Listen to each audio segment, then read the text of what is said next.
Details. For now, let's get to Greg Bomas. He's standing by with a look at your forecast. And blue lights finally on. We're not done with showers. We're not done with the possibility of a few more thunderstorms rolling through, mainly south of I-40 now. Anything we get north of I-40 going to be very inconsequential for us here this morning. And we dodged a bullet when it came to widespread severe weather. Here's the last 12 hours, and here is why. Look what happened here right after 7 o'clock. In this area, we were most concerned about seeing any severe weather develop. We had a few showers. We had one severe thunderstorm in Robertson County, and that was it. Now we're working through a light show. If you're waking up here anywhere from Columbia through Centerville down toward Lawrenceburg, and you just take a look out the window, you're going to see quite a bit of lightning. Just keep that in mind. No severe weather on the radar, and I anticipate none for the rest of this morning. Nashville, light to moderate rainfall for the next half hour, and then things get much better. But it's tracking down due south and east toward Mount Juliet. We get out down toward Laverne and Smyrna all within the next half hour. You'll get some rain, then it'll die down as well. The lightning show, where does it move toward? Well, we get toward Lawrenceburg and then Cornersville and Lewisburg in the next 15 to 20 minutes. Now, I mentioned the one severe thunderstorm in Robertson County. Fox 17 News' Karen Aguilar joins us live to show us some damage from the Springfield area, one of our big damage reports from last evening's storms. Karen, what are you seeing? Good morning, Greg. Well, there isn't any rain, there isn't any hail, but yesterday was a completely different story, leaving a lot of storm damage here in this area where I'm standing on Shelton Street. And behind me, it's very hard to see, but there has been a large tree that has toppled over, and there's even a power line that's over it.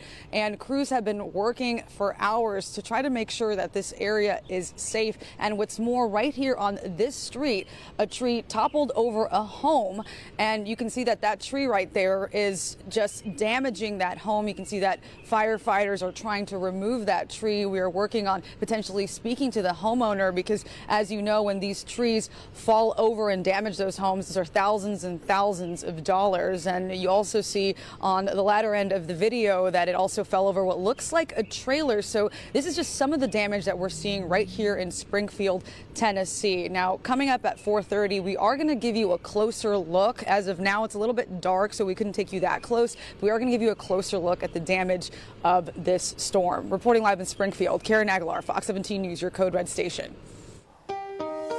All right, Karen, thank you so much. We appreciate it. And, man, a lot of damage out there in Robertson County. Let's take a look here at I-40 at Donaldson Pike. No damage here and no traffic here either. We are doing pretty well as you get started here on your Friday. If there is anything that happens out there, we'll be sure to let you know about it. But right now, we are accident-free. Last report of a crash we had on the interstate was around 2:20 in the morning, and that crash has since cleared. So no big problems for you downtown Nashville or anywhere else. Let's get to Operation Crime and Justice as the driver responsible for a crash that caused a mid-state teen to lose her legs has now been sentenced to 18 years in prison. A judge sentenced Daniel Riley yesterday in St. Louis. He was found guilty of second-degree assault and driving without a license. He hit the volleyball player, Janae Edmondson, who was in St. Louis for a tournament. The judge denied Riley's request for a new trial. Well, after several hours of wrangling, the House floor did pass a $52.8 billion state budget. So did the Senate. We've got the very latest and a recap of the session. And the Nashville Predators, we know who they'll over the Wolverines as a new era begins in Ann Arbor. Beautiful throw. Saturday at 11 on Fox 17.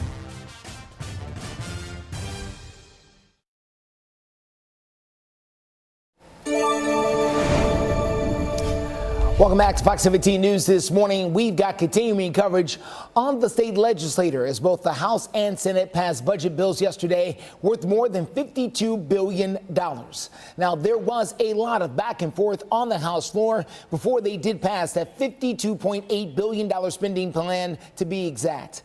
The highlights included another $261 million for K-12 education. However, there is still a school voucher program that is up for debate there between both members of the House and Senate. They've set aside $144 million to deal with that. However, they can't reach a deal. That money will go back to the general fund. The governor could call a special session to try and force the issue. However, according to the House Speaker, there's been no talks about that. Look, there's going to be all kinds of rumors and speculations. There has been no discussions about that. Now, would the governor call us in? That's his duty. It's his right, but he would discuss it with us, so there's been no discussion about that. The budget doesn't actually prioritize the Tennessee public at the end of the day. It includes one of the largest handouts to corporate entities that any state has ever done it.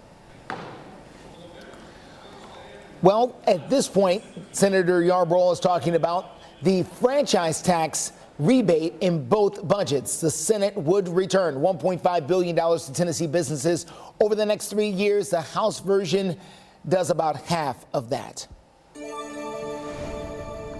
In Operation Crime and Justice, Murfreesboro police are asking for your help to locate 2 shoplifting suspects. Police say that there are 2 people right here. You can see them on your screen.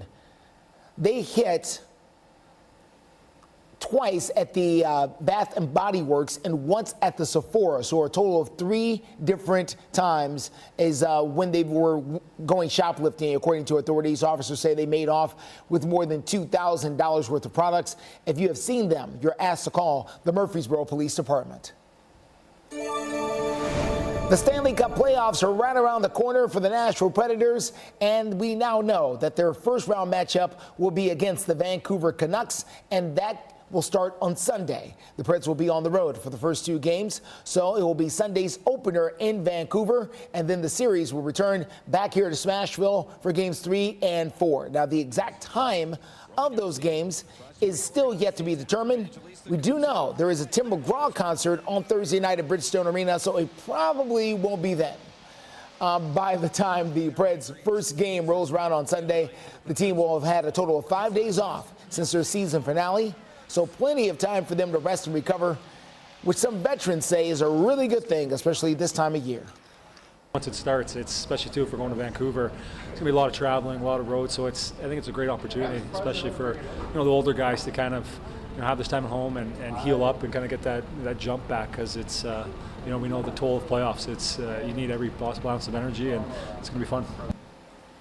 Certainly sounds like it. The Preds have faced off against the Canucks 3 times in the season. They lost all 3 games. However, that was before the start of the new year, so they're hoping they're a little better now than the last time they saw the Canucks.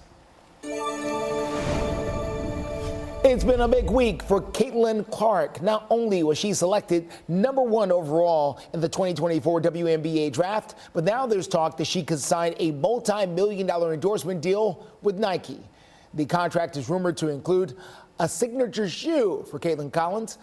It will be worth in the 8 figures, far more than her starting salary with the Indiana Fever. Now, Clark's performance in the final game with Iowa as she took on South Carolina helped to attract a record-breaking audience as well as sellout crowds in arenas around the country.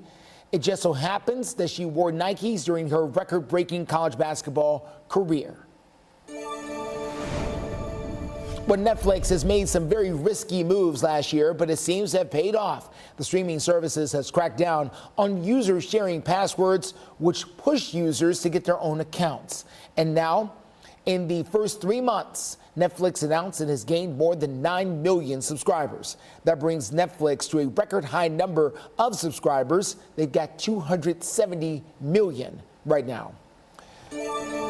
Big number there. Thankfully, everything going down when it comes to our rain chances. However, temperatures going down as well. The weather story, morning showers and storms ending. We'll track when they finally are done, coming up in your forecast.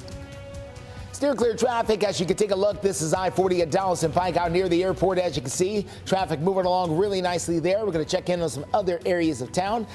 Plus, 12 jurors have now been picked to and satisfy the full list of qualifications located at sbgi.net/scholarship. The deadline to apply is April 30th. Get started today.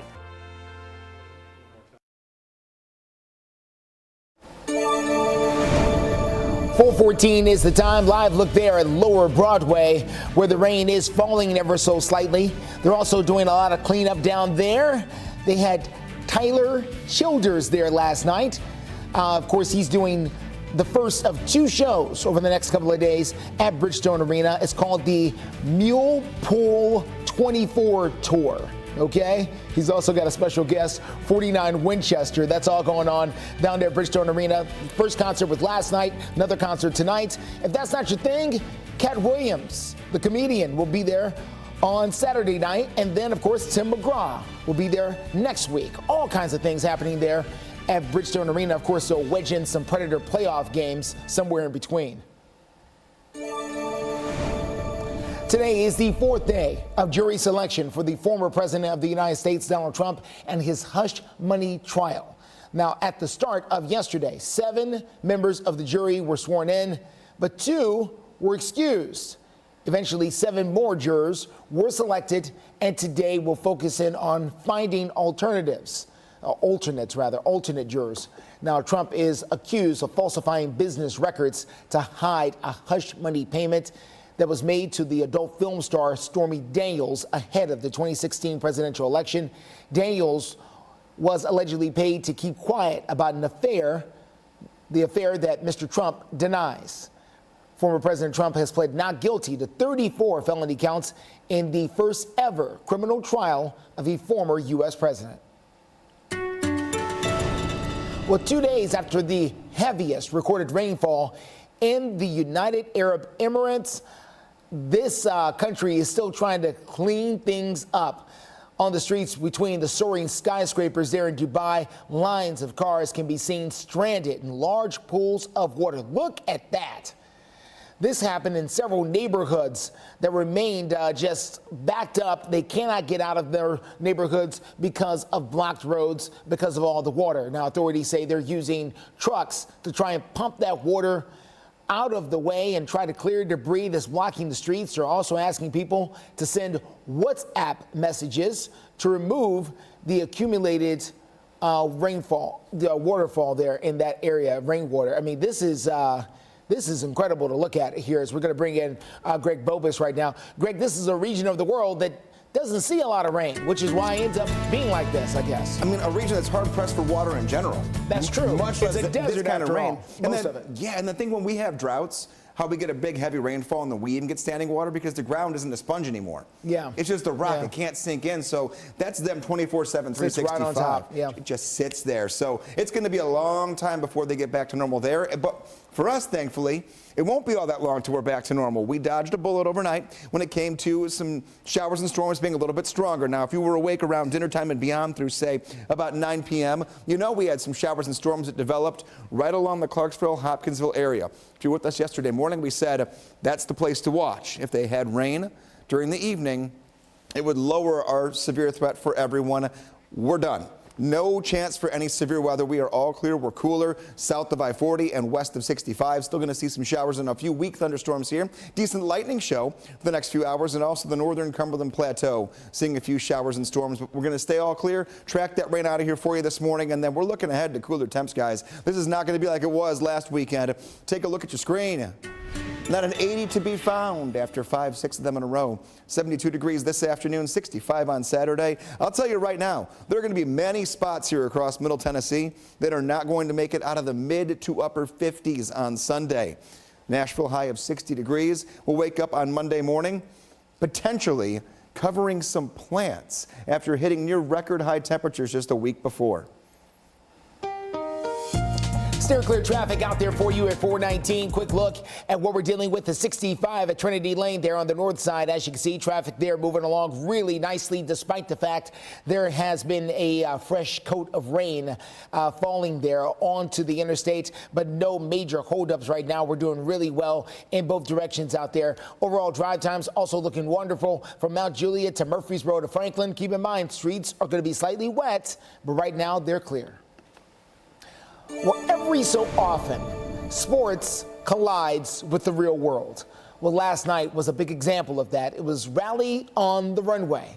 10 different Titans players, including the big defensive lineman, Jeffrey Simmons, took time out of their offseason to help give back to the special cause.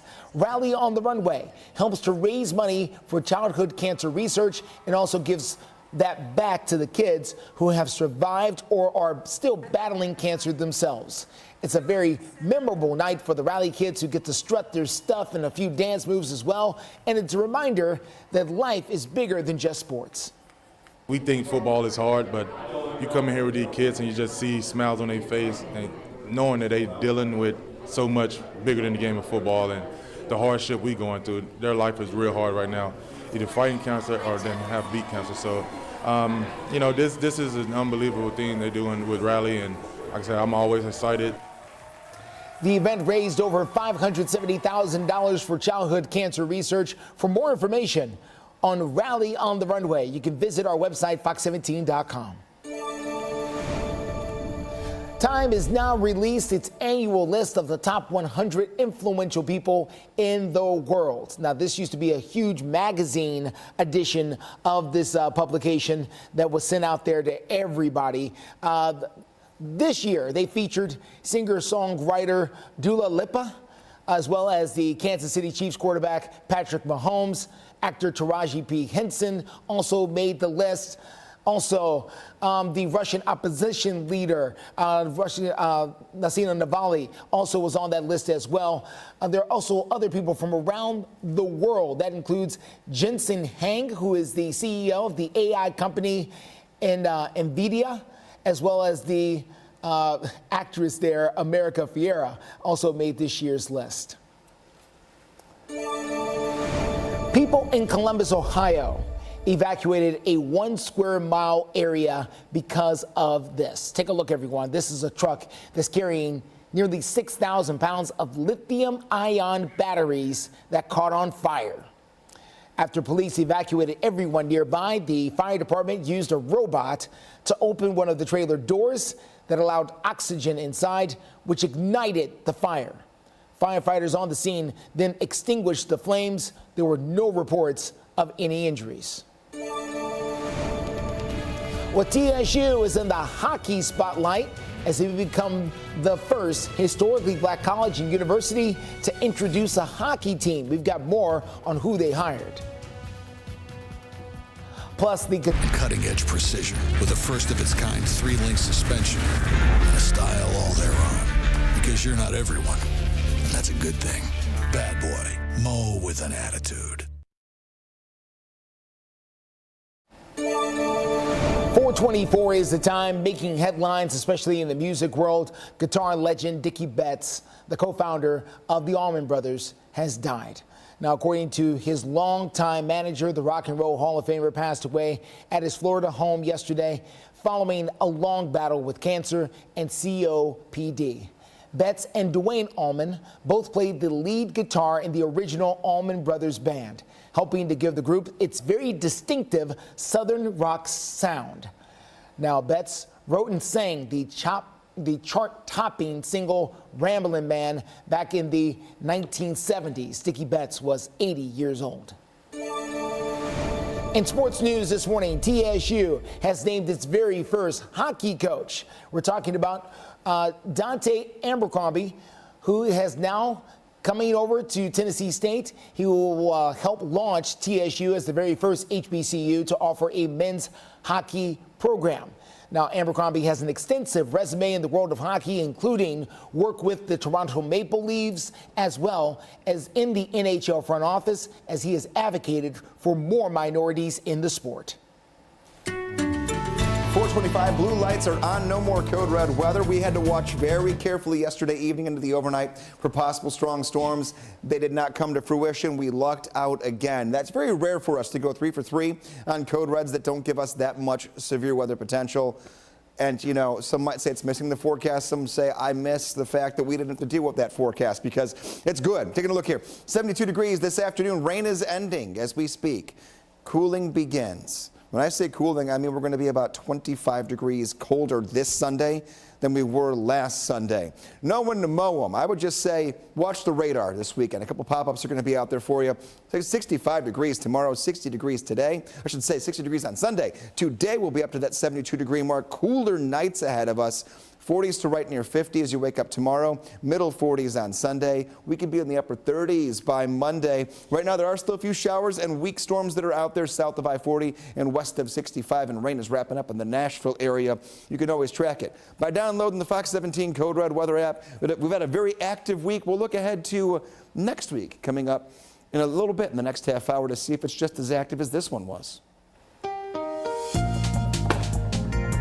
Clear traffic out there for you, everyone. We apologize. We've had a computer snafu, and so we're going to try to get back in with your traffic here in the next few seconds. Here is a look here at Briley Parkway at Elm Hill Pike. As you can see, traffic there moving along very, very well. No big problems over there in that particular area. We'll continue to watch the roads for you, let you know what we find as we continue to get your traffic coverage with you live and local through 9. A consumer alert this morning. Trader Joe's is recalling its basil over the possibility of salmonella contamination. Now, the herb was sold in 29 states, including here in Tennessee.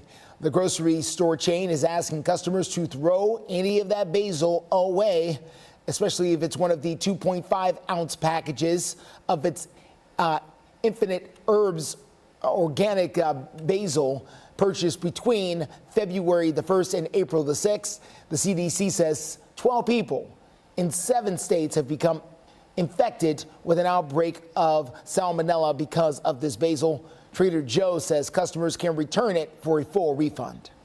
Well, Murfreesboro police are working to locate a man who has not been seen in several months. We're going to tell you how you can help with that, sir. Amazing. I have new confidence in the way I smile, the way I talk to people, and when I left, I had brand new teeth. Go ahead and smile.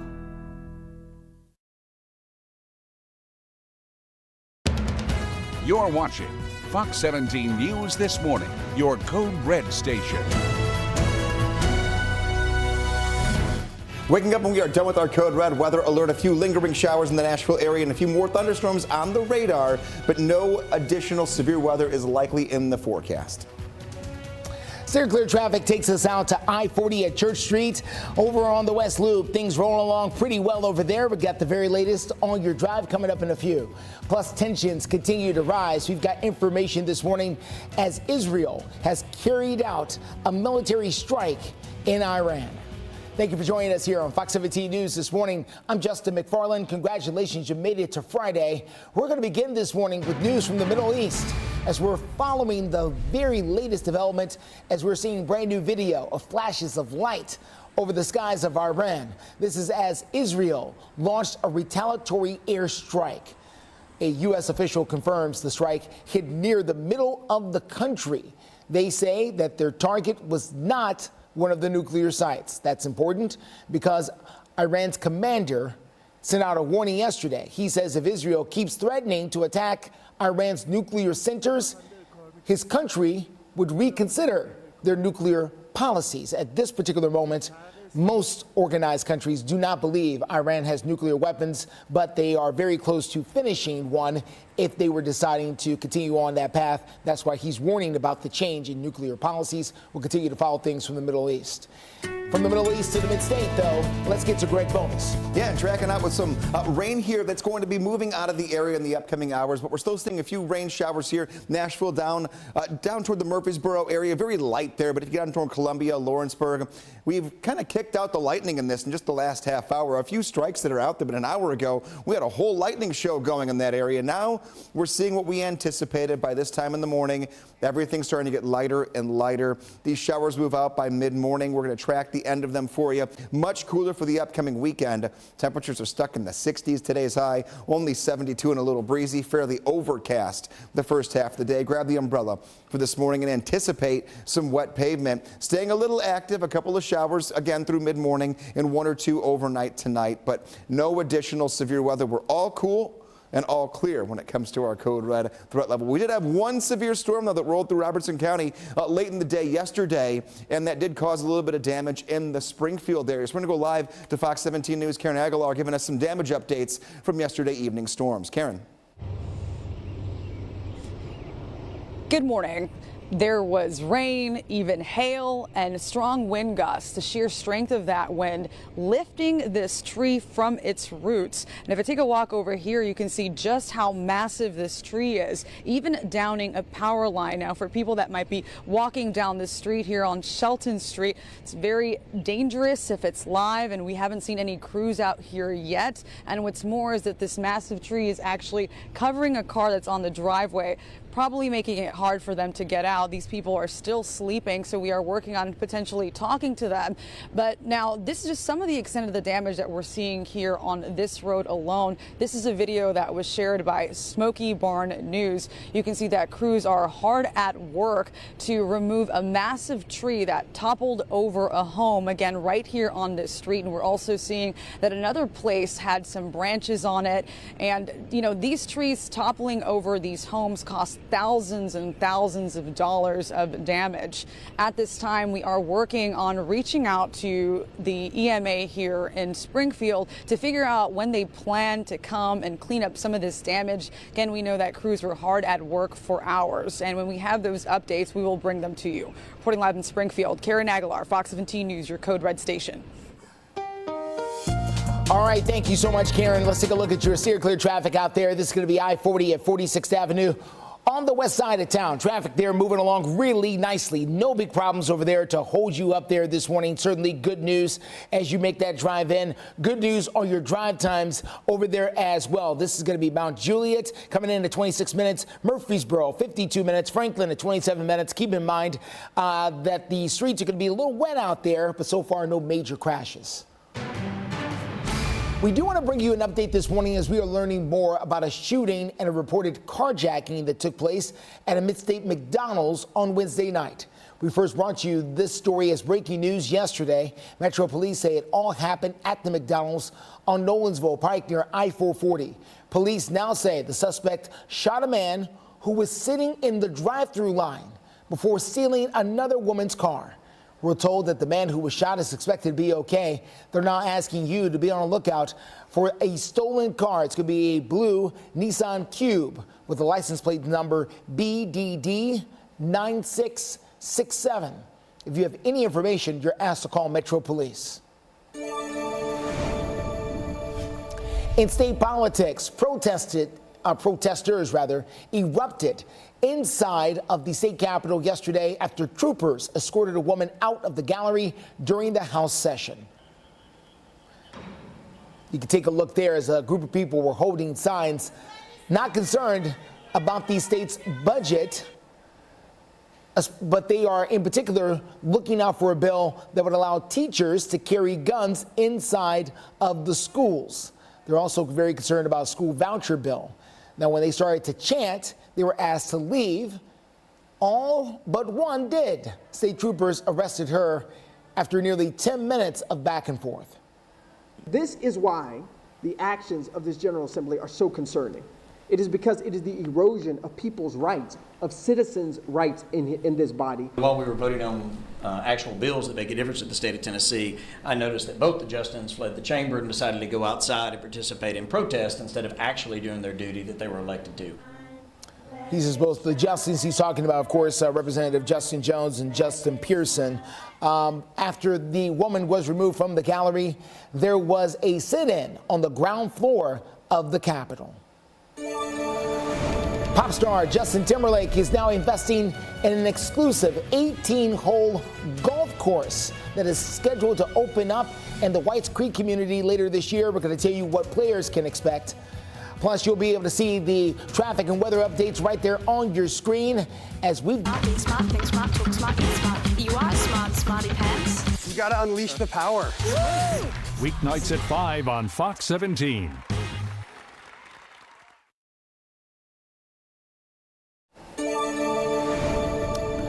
.39 is the time here on this Friday morning. Murfreesboro police are working to locate a man who has not been seen in several months. The man right there on your screen is Stanley Dotson Wise. He was reported missing on Wednesday. Police say he was last seen about 7 months ago at the Kroger on Veterans Parkway in Murfreesboro. Police say that Wise was reportedly living out of his vehicle. That's a gray Honda Accord. Anyone with information about where he may be is asked to contact the number right there on your screen.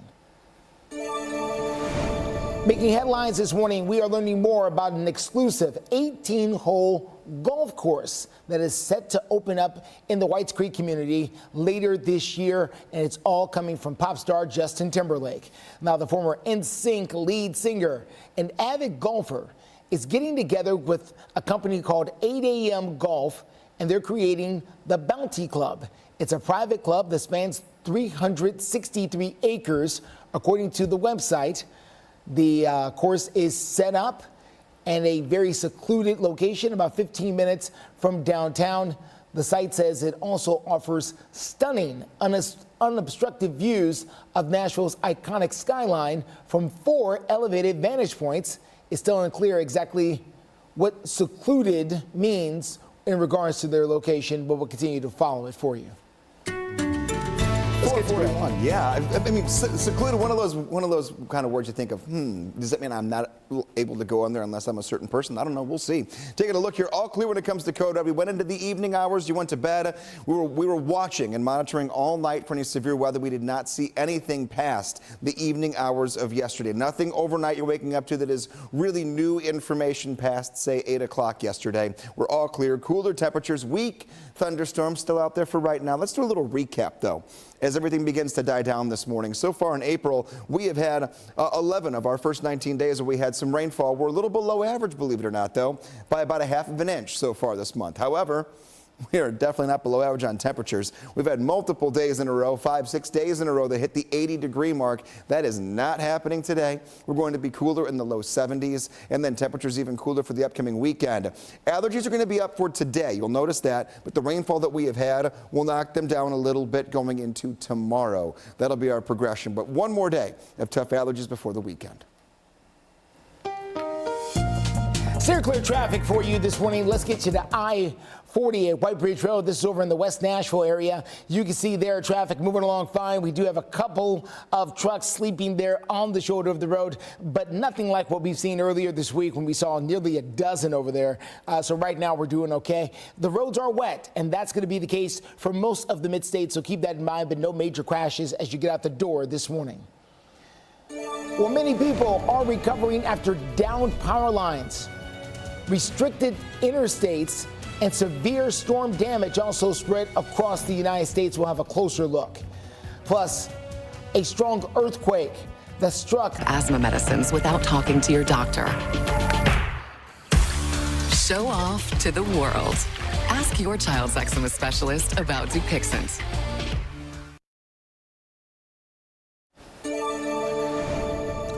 4:44 is the time here on this Friday morning in Operation Crime and Justice. A preschool teacher arrested yesterday on charges of bringing 2 guns into a school and threatening mass violence.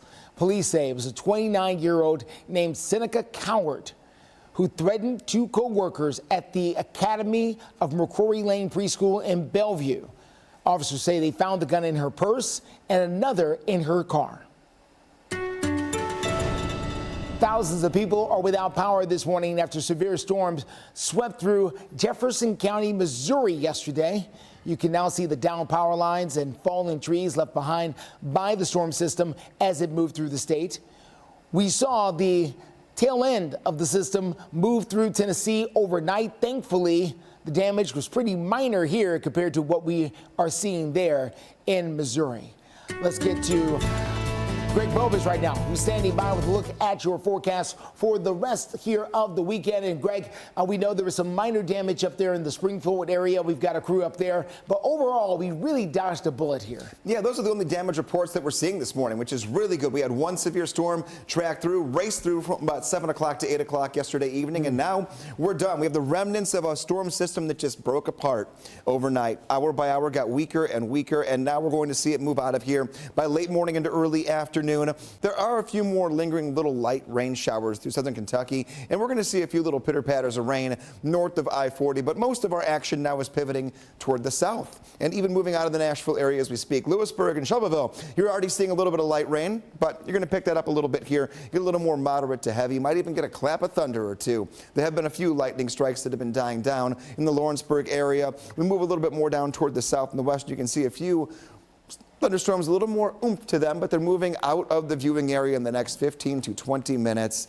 Not a whole lot to worry about. Murfreesboro, you're picking up a little bit of light rainfall, so I-24 going up toward the Smyrna area, but everything clearing out toward Nashville. Everything west and north of Nashville for right now, looking pretty good to go. What is new this morning? Well, wet pavement.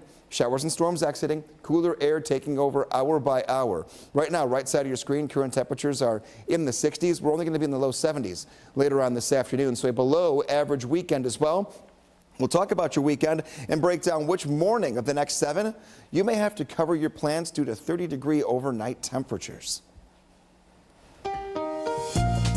Don't put away the coat just yet. All right, thanks, Greg. Let's take a look at your steer clear traffic. This is going to be I-40 at Spence Lane. This is just east of downtown Nashville. We're doing fine over there as you make that drive in from Hermitage and Donaldson, places like that this morning. All of this will clog up a little bit later in the morning. I just want to warn you about the wet streets. Just because the rain is tapering off does not mean the streets are dry. They are still very wet this morning, so heads up on that, as that can give you a problem as you make your way in. We'll be watching other areas of town throughout the morning. At 4:48, happening right now as the city of Nashville expands. Developers are now moving into town and hoping to redevelop existing spaces into hotels. Fox 17 News' Kevin Mumphrey live for us this morning in downtown Nashville. And Kevin's on the site over on West End Avenue. This is where the Sinclair Hotel will be going up. It's going to be 27 stories tall with 375 rooms.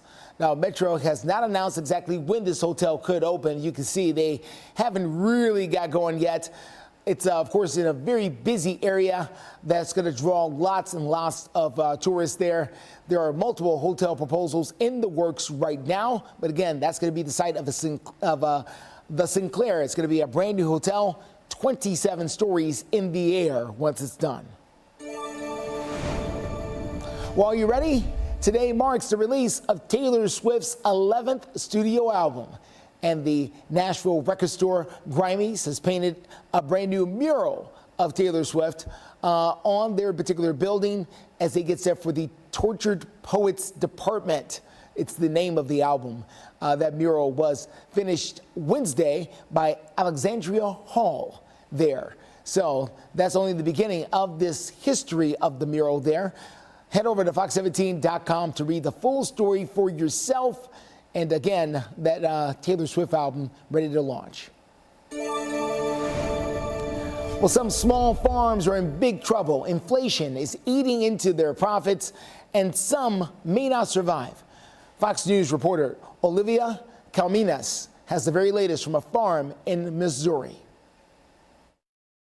Inflation is raising the price for feed, fertilizer, even farmland. Some of these owners are saying they may not be able to keep these farms and their families.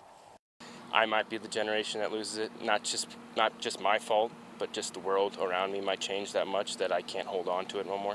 Andrew is a 6th-generation farmer. He and his dad say rising costs make farming a lot pricier than it used to be. My dad retired about 20 years ago, and he just can't believe what things cost anymore compared to when he was farming. And that means a lot less profit. The input costs are ridiculous when compared to then.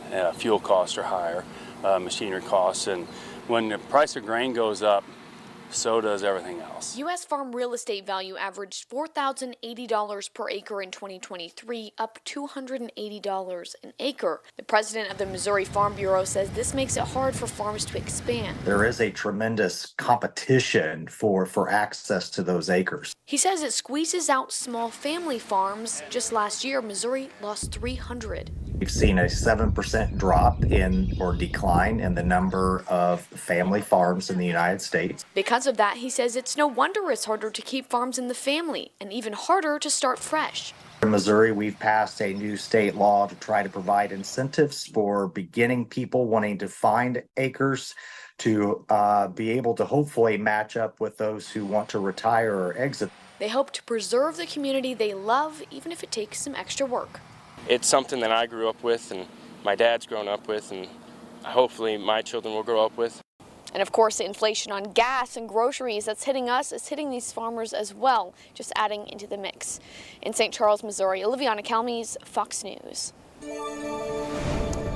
A 6.3 magnitude earthquake causes damage in Japan. Now, the tremor happened around Wednesday night. Officials say that over 100,000 people felt very strong to severe shaking. You can see some of the damage left over from that quake there. Aftershocks could also be happening there. Again, this is in Japan. It is strawberry season back here in the Mid-State. We're going to tell you where you can pick your own coming up in the next few minutes. Thank you for being with us right here on Fox 17 News this morning. We're your only live and local news source with you with traffic and weather updates every few minutes live. Now, buy 2 windows, get 2 free. No money down, no interest, and no payments for 24 months. Window Nation, the perfect fit.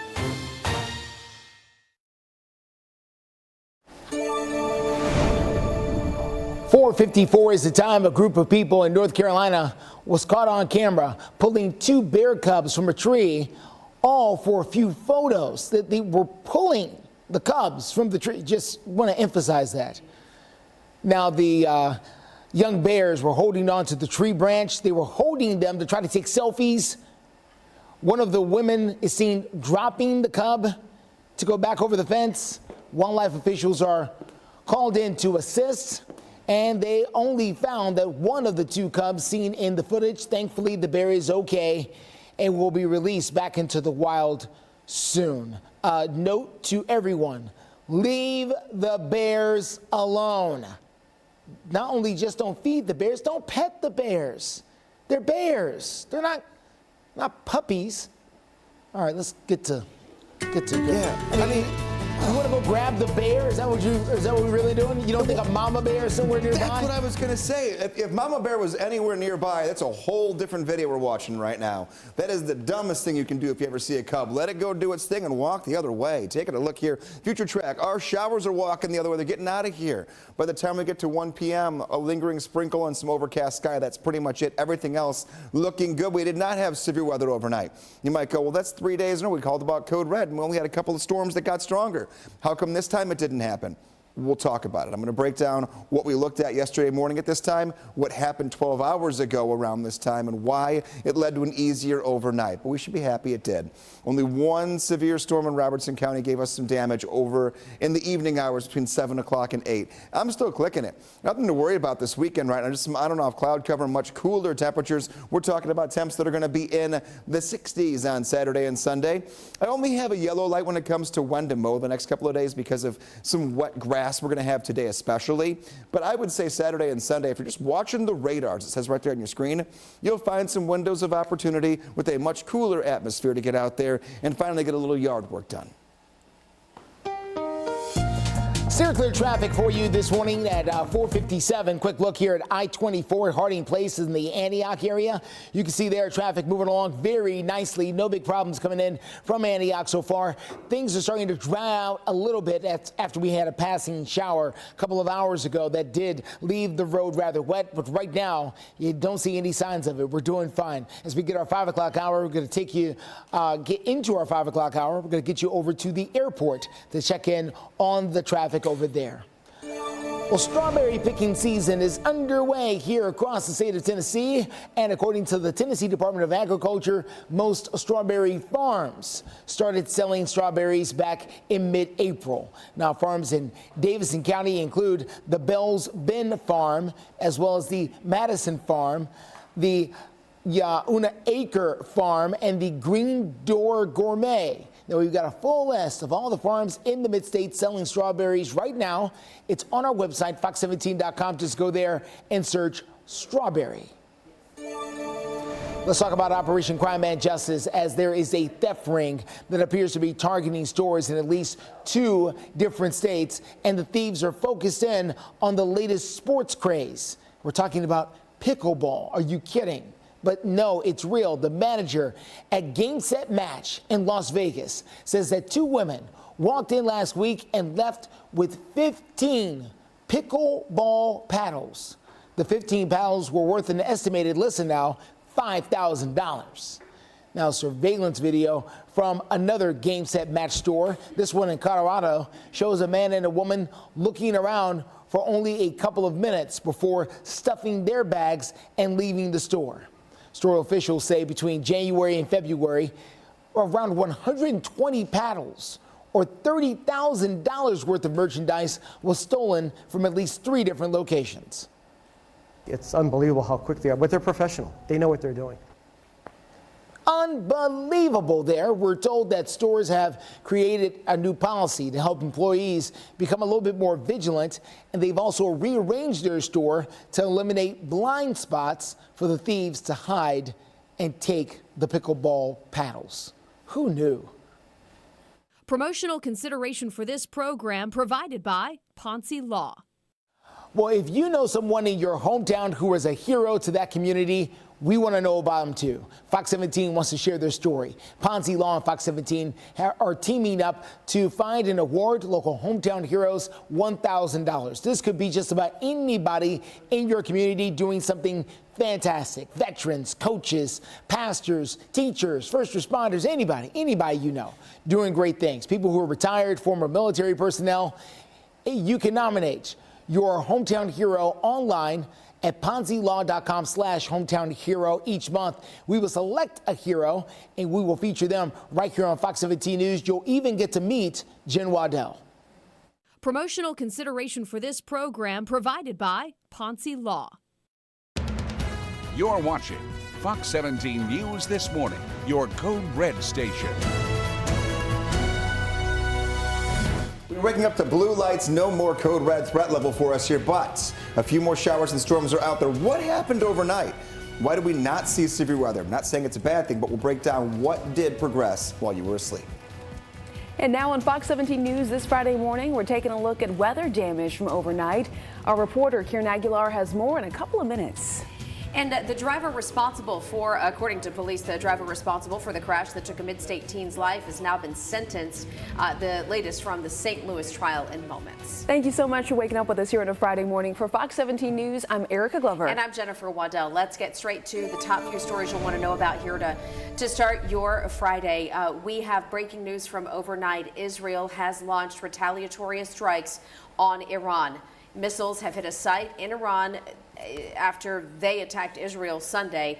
Iran says that attack was in response to a deadly Israeli airstrike that killed a top military official at the consulate there in Syria. So definitely a delicate situation in the Middle East right now. From those developments overnight, we'll be monitoring everything for you live through 9. And back here, day 4 of jury selection begins in just a couple of hours for former President Donald Trump. It's in regards to the hush money trial. We do know that 12 jurors and 1 alternate has been chosen, and today they're going to resume the process of choosing more alternates. Mr. Trump has criticized his New York City criminal trial, calling it politically motivated. He is the first former president to stand criminal trial. Hey, in case you missed it yesterday, this was the scene in New York City on the campus of Columbia University, where police brought in buses and arrested anywhere between 100 and 200 protesters. This was the second day of demonstrations on and off Columbia's campus in Upper Manhattan. The school's president had asked the New York Police Department to come in and break up this unsanctioned tent city on campus that students had erected. Over the last day or so, they are protesting the war in Gaza. And again, more than 100 people, I've seen some reports upward of 200 perhaps, that have been arrested as the result. One of those arrested is the daughter of Minnesota Congresswoman Ilhan Omar. 5:02, and let's get to our top headline here at home. That's the weather and even damage from overnight storms. Yes, we did have one strong storm that did track through the area between around 7 and 8 o'clock yesterday evening. Since then, nothing. We have been much better since then. Taking a look, current radar, and you can still see a few showers out there, but even these in the last 1 hour have gone from about 200 lightning strikes down to about half of that. Most of us now just light to moderate rainfall, but Clarksville might be going, hey, we've been done for a while. What just happened? A few more of these little pop-ups just like this will continue to be on the radar until about late morning, moving down toward the Pleasant View area, if it even holds together. These are the kind now we're going to see the flare up and fizzle out. Whatever's left in the atmosphere they can work with, they'll take, and when they're done, the gas tank is empty. Taking a look here down toward the south and the east, moving to the Beech Grove area, pulling away from Murfreesboro, moving toward Manchester and Tullahoma. Light rainfall, no lightning with any of this. Our only real lightning strikes are now moving out of the Middle Tennessee area, but we did have that one stronger thunderstorm, Robertson County near the Springfield area. And we're going to go to Fox 17 News' Karen Aguilar, who's joining us live. Now, I know it's still dark outside now, but try painting us a picture of what you've seen since you got there earlier this morning, Karen. Good morning, Greg. Well, the storm hit between 7 and 8 last night, but the remnants of it are still visible. Take a look at this massive tree behind me. It was lifted by its roots, and it's laying in front of someone's home. And I just spoke to the homeowner, who tells me that he's lucky that he wasn't hurt and there was no damage to his home here on Sheldon Street. However, another home on Shelton Street suffered a different fate along with a trailer. Take a look at this video that was shared by Smoky Barn News. You can see that crews are working tirelessly to remove a tree from a home. The Springfield Fire Department tells me that they managed to remove the tree, but it was damaged. There was holes on the roof.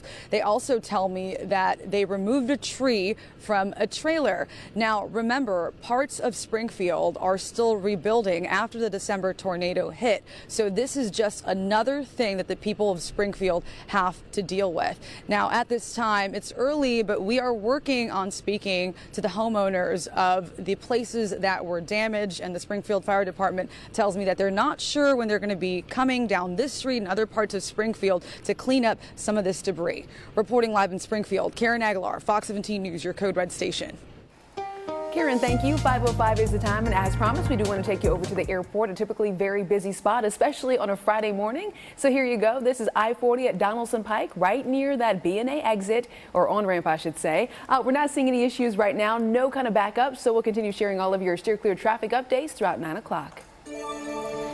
Right now in Operation Crime and Justice, the driver responsible for a crash that caused a mid-state teenager to lose her legs has now been sentenced to more than 18 years in prison. Well, a judge sentencing the driver responsible, Daniel Riley, that's his name. This was yesterday in St. Louis. He was found guilty of second-degree assault and driving without a license. The victim, her name, Janae Edmondson, was in St. Louis at the time for a volleyball tournament when all of this happened.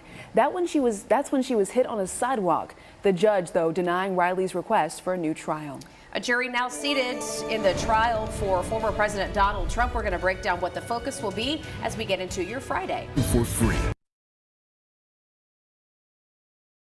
Welcome back. 5:08 is the time, and today is the fourth day of jury selection for former President Donald Trump's hush money trial that we've been covering extensively here. Yeah, and so at the start of yesterday, we had 7 jurors sworn in, 2 were excused, eventually 7 more jurors selected, and today we'll focus on finding the alternates. Mr. Trump accused of falsifying business records to hide a hush money payment to adult film star Stormy Daniels ahead of the 2016 presidential election.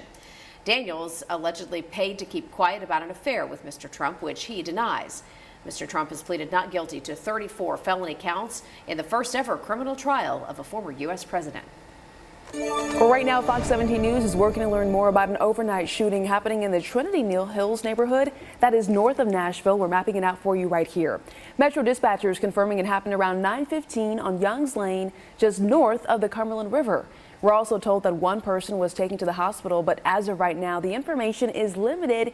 It's a story we'll continue updating throughout this morning. Stanley Cup playoffs are right around the corner for our Nashville Predators. Glad to be in the postseason, and now we know who their first round series will be against. We got the Vancouver Canucks, and it starts Sunday. Preds will be on the road for the first 2 games. So Sunday's opener will be in Vancouver, and then the series will come back to Nashville for games 3 and 4. Now, exactly when those games will be, still not known yet, but we do know there's a Tim McGraw concert Thursday night at Bridgestone Arena, so it's not going to be that night.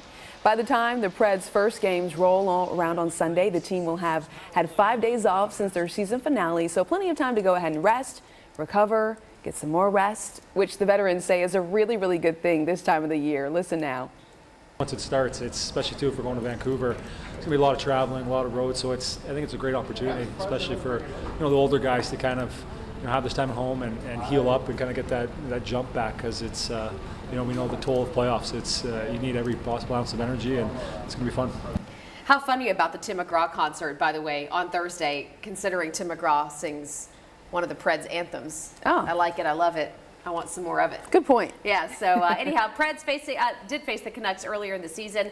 We lost all 3 of those games, but as we mentioned yesterday, that was before the start of the new year when the Preds got hot. So, looking forward to the series. Coming up in your forecast, you're waking up for the first time in a couple of days with no code red weather ahead of us. Tracking showers exiting the area, rain leaves and cooler air takes over. How cold, I'll say it, how cold your weekend will be, which night. You may have to cover your plants next week. And steer clear traffic right now, I-40 Donaldson Pike over near the airport. Looking good to kick off a Friday. The debate over school vouchers can... Liberty, liberty, liberty, liberty. In theaters now. This Fox 17 This Morning newscast is sponsored by Eurostone. 5:13 is the time right now on a live look from downtown Nashville to kick off your Friday. The storms, for the most part, have all moved out. You might see a few little stragglers here or there, but Greg is going to join us here in just a couple of minutes to detail how the radar's looking now and how your weekend is shaping up. Right now, though, we do have continuing coverage on the legislature as both sides have gone ahead with the Senate and the House passing budgets yesterday. Now, they do include $144 million for school vouchers, despite the fact that lawmakers, well, they have not agreed on how that money would be spent. All right, so a lot of back and forth, of course, on the House floor here for this before the $52.8 billion spending plan got approved. Some of the highlights here, $261 million for K through 12 education. If no voucher bill is passed to direct those dollars, that money would go back to the general fund. But Governor Lee could also call a special session to force the issue. Look, there's going to be all kinds of rumors and speculations. There has been no discussions about that. Now, would the governor call us in? That's his duty, it's his right, but he would discuss it with us, so there's been no discussion about that. The budget doesn't actually prioritize the Tennessee public at the end of the day. It includes one of the largest handouts to corporate entities that any state has ever done. Well, Nashville Senator Jeff Yarborough is talking about the franchise tax rebate in both budgets. Now the Senate will return $1.5 billion to Tennessee businesses over 3 years, but we do understand the House version does half of that. So we were wondering, what do you think about it? Should lawmakers put off making a decision on school vouchers this session? Should this wait, or is it something that needs to be done right now? 61% of you say no, they should not put off making a decision, that it should be done this session. If you want to vote and maybe even leave us a comment on your thoughts, you can head to twitter.com, just search up Fox Nashville. We're talking about the wicked weather over in Dubai 2 days after the heaviest record rainfall in the United Arab Emirates history. The country is still left, well, cleaning up. Look at this video. Yeah, the streets there between the soaring skyscrapers of Dubai, lines of cars can be stranded in large pools of water. That's wild. People living here say that they're basically stuck at home because they can't get anywhere. You remember when we showed you the airport video earlier this week? Authorities say they're using trucks to try to pump the water out of the roads and then clear the debris that's been blocking the streets. And they have one of the world's busiest airports, so a lot going on there with cleanup efforts. We're going to check in here back at home. We are no longer in the code red weather alert. That's some good news. Very good news. And the last 3 times we were in one, we got this close to having to deal with a lot of severe weather. We did have one strong storm yesterday, though. Rolled through Robertson County. You said you were at a baseball game of sorts. We were at Joe Burns High School yesterday, and we were in between games, and they called it because they could see it coming. So everybody, hightailed it, pack up the chairs and hightail it to the cars, and we got out of there just in time. Good, got out there safe and sound. I mean, that was the one storm. I mean, it came in rocking and rolling real quick around 7 o'clock yesterday, and we've had nothing since then when it comes to severe weather. This has been our culprit. The big old cold front taking up most of the country here from the Great Lakes all the way down toward the Gulf Coast. And now, when the rain leaves, the cold front does its job. It's going to make us cooler, but also one more day of rough allergies as all of that pollen now is being put right back down to ground level. Tomorrow, the allergy count is going to be much better than today. You'll get a little bit of a break for your Saturday and your Sunday. Trees still high today. Nothing's really moved all week long, but tomorrow you will get that brief break. Watch for some ponding. What's weather going to do for our roads this morning? Well, rain in the Nashville area is basically done. You might get a brief little sprinkle, light rain shower, but there'll be some areas of ponding, temperatures in the 50s and 60s, and a little bit of a breeze out there. I wouldn't even be surprised if a few pockets of some fog develop a little bit closer to 7 a.m. We'll keep our eyes out for it. Lunchtime forecast, 64 degrees at 11, and we'll stay in the mid-60s all of the middle afternoon hours. Maybe hitting 70 if we're lucky, but for the most part, our sun's going to attempt to come out and rise with the temperature, but also the cool front going to keep trying to cool us down at the same time. So optimistic 72. Most of us are stuck in the 60s today. 65 degrees tomorrow. We're lucky if we hit 60 degrees for the high temperature on Sunday. I mentioned the morning where you may wake up to temperatures in the 30s and might want to cover your plants the night before, believe it or not, especially in higher elevations. Sunday night, we're going to all be in the 30s for low temperatures. Steer clear traffic out here for you. Let's get to I-24. This is going to be at Harding Place in the Antioch area as you make that drive into town. We can tell you that there's no major traffic tie-up, but just a couple of people sitting here on the shoulder of the road. That's causing a bit of an issue there as you make that drive in. So heads up. Once authorities arrive, they will need to get some more room there in that area. But this is the major thing we've got going on right now, and it's not that major. So we'll continue to follow things for you, let you know what else we find with steer clear traffic as we're just getting started live through 9. Justin, thanks. 5:19. Well, with summer break getting close for a lot of our kiddos, we know that temperatures aren't the only thing heating up. Yeah, so the cost of summer camps also on the rise. I don't think this surprises too many parents. NerdWallet, in fact, says the average cost for day camp, get this, $500 a week. Woo! That's pricey. For a sleepaway camp, they can be double that at upwards of $1,000 a week. That company says that booking early is a good way to keep the cost down because you can get early bird discounts. So here are some ways you can still try to save. First of all, call the camps directly. If there's one you're interested in, call them directly, because in some cases where a camp hasn't filled all the slots, they might give you a discount. Okay. Also look at newer and lesser known camps and ask about discounts and incentives that the camps, you never know, they may just have them. Listen here. Financial aid is often available as well, and sometimes you do have to ask because it's not publicly advertised. Well, how you pay can also impact the price. NerdWallet says if you pay in cash or with a check up front, you could end up paying less than if you spread out your payments over an installment plan. So just keep those tips in mind. You know, every so often the sports world collides with the real world, and last night's rally on the runway is an example of that. Positive story here from our community. We had 10 different Titans players, including Jeffrey Simmons, who took time out of their off season to give back to this cause. Rally on the Runway helps raise money for childhood cancer research and also gives back to children that have survived or are currently battling cancer. The event pairs a Titans player with a rally kid, and the two get to strut down the runway, really show out their dance moves and handshakes. It is truly a memorable night for the rally kids and a friendly reminder that life is bigger than just sports. Listen here. We think football is hard, but you come in here with these kids and you just see smiles on their face and knowing that they're dealing with so much bigger than the game of football and the hardship we going through. Their life is real hard right now, either fighting cancer or then have beat cancer. So, you know, this is an unbelievable thing they're doing with Rally, and like I said, I'm always excited.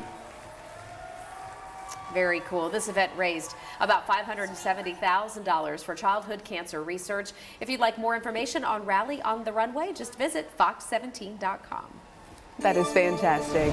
Well, the state budget passed, but not everyone is happy about it. We're going to hear from some lawmakers who did not get what they wanted from the $52 billion package. And right now we've got a live look from Middle Tennessee. Good morning, Nashville and beyond. Even if trucks, vans are all in stock. Drive KBB.com's best value brand now with payments from $239 a month. Search your local Honda dealer today.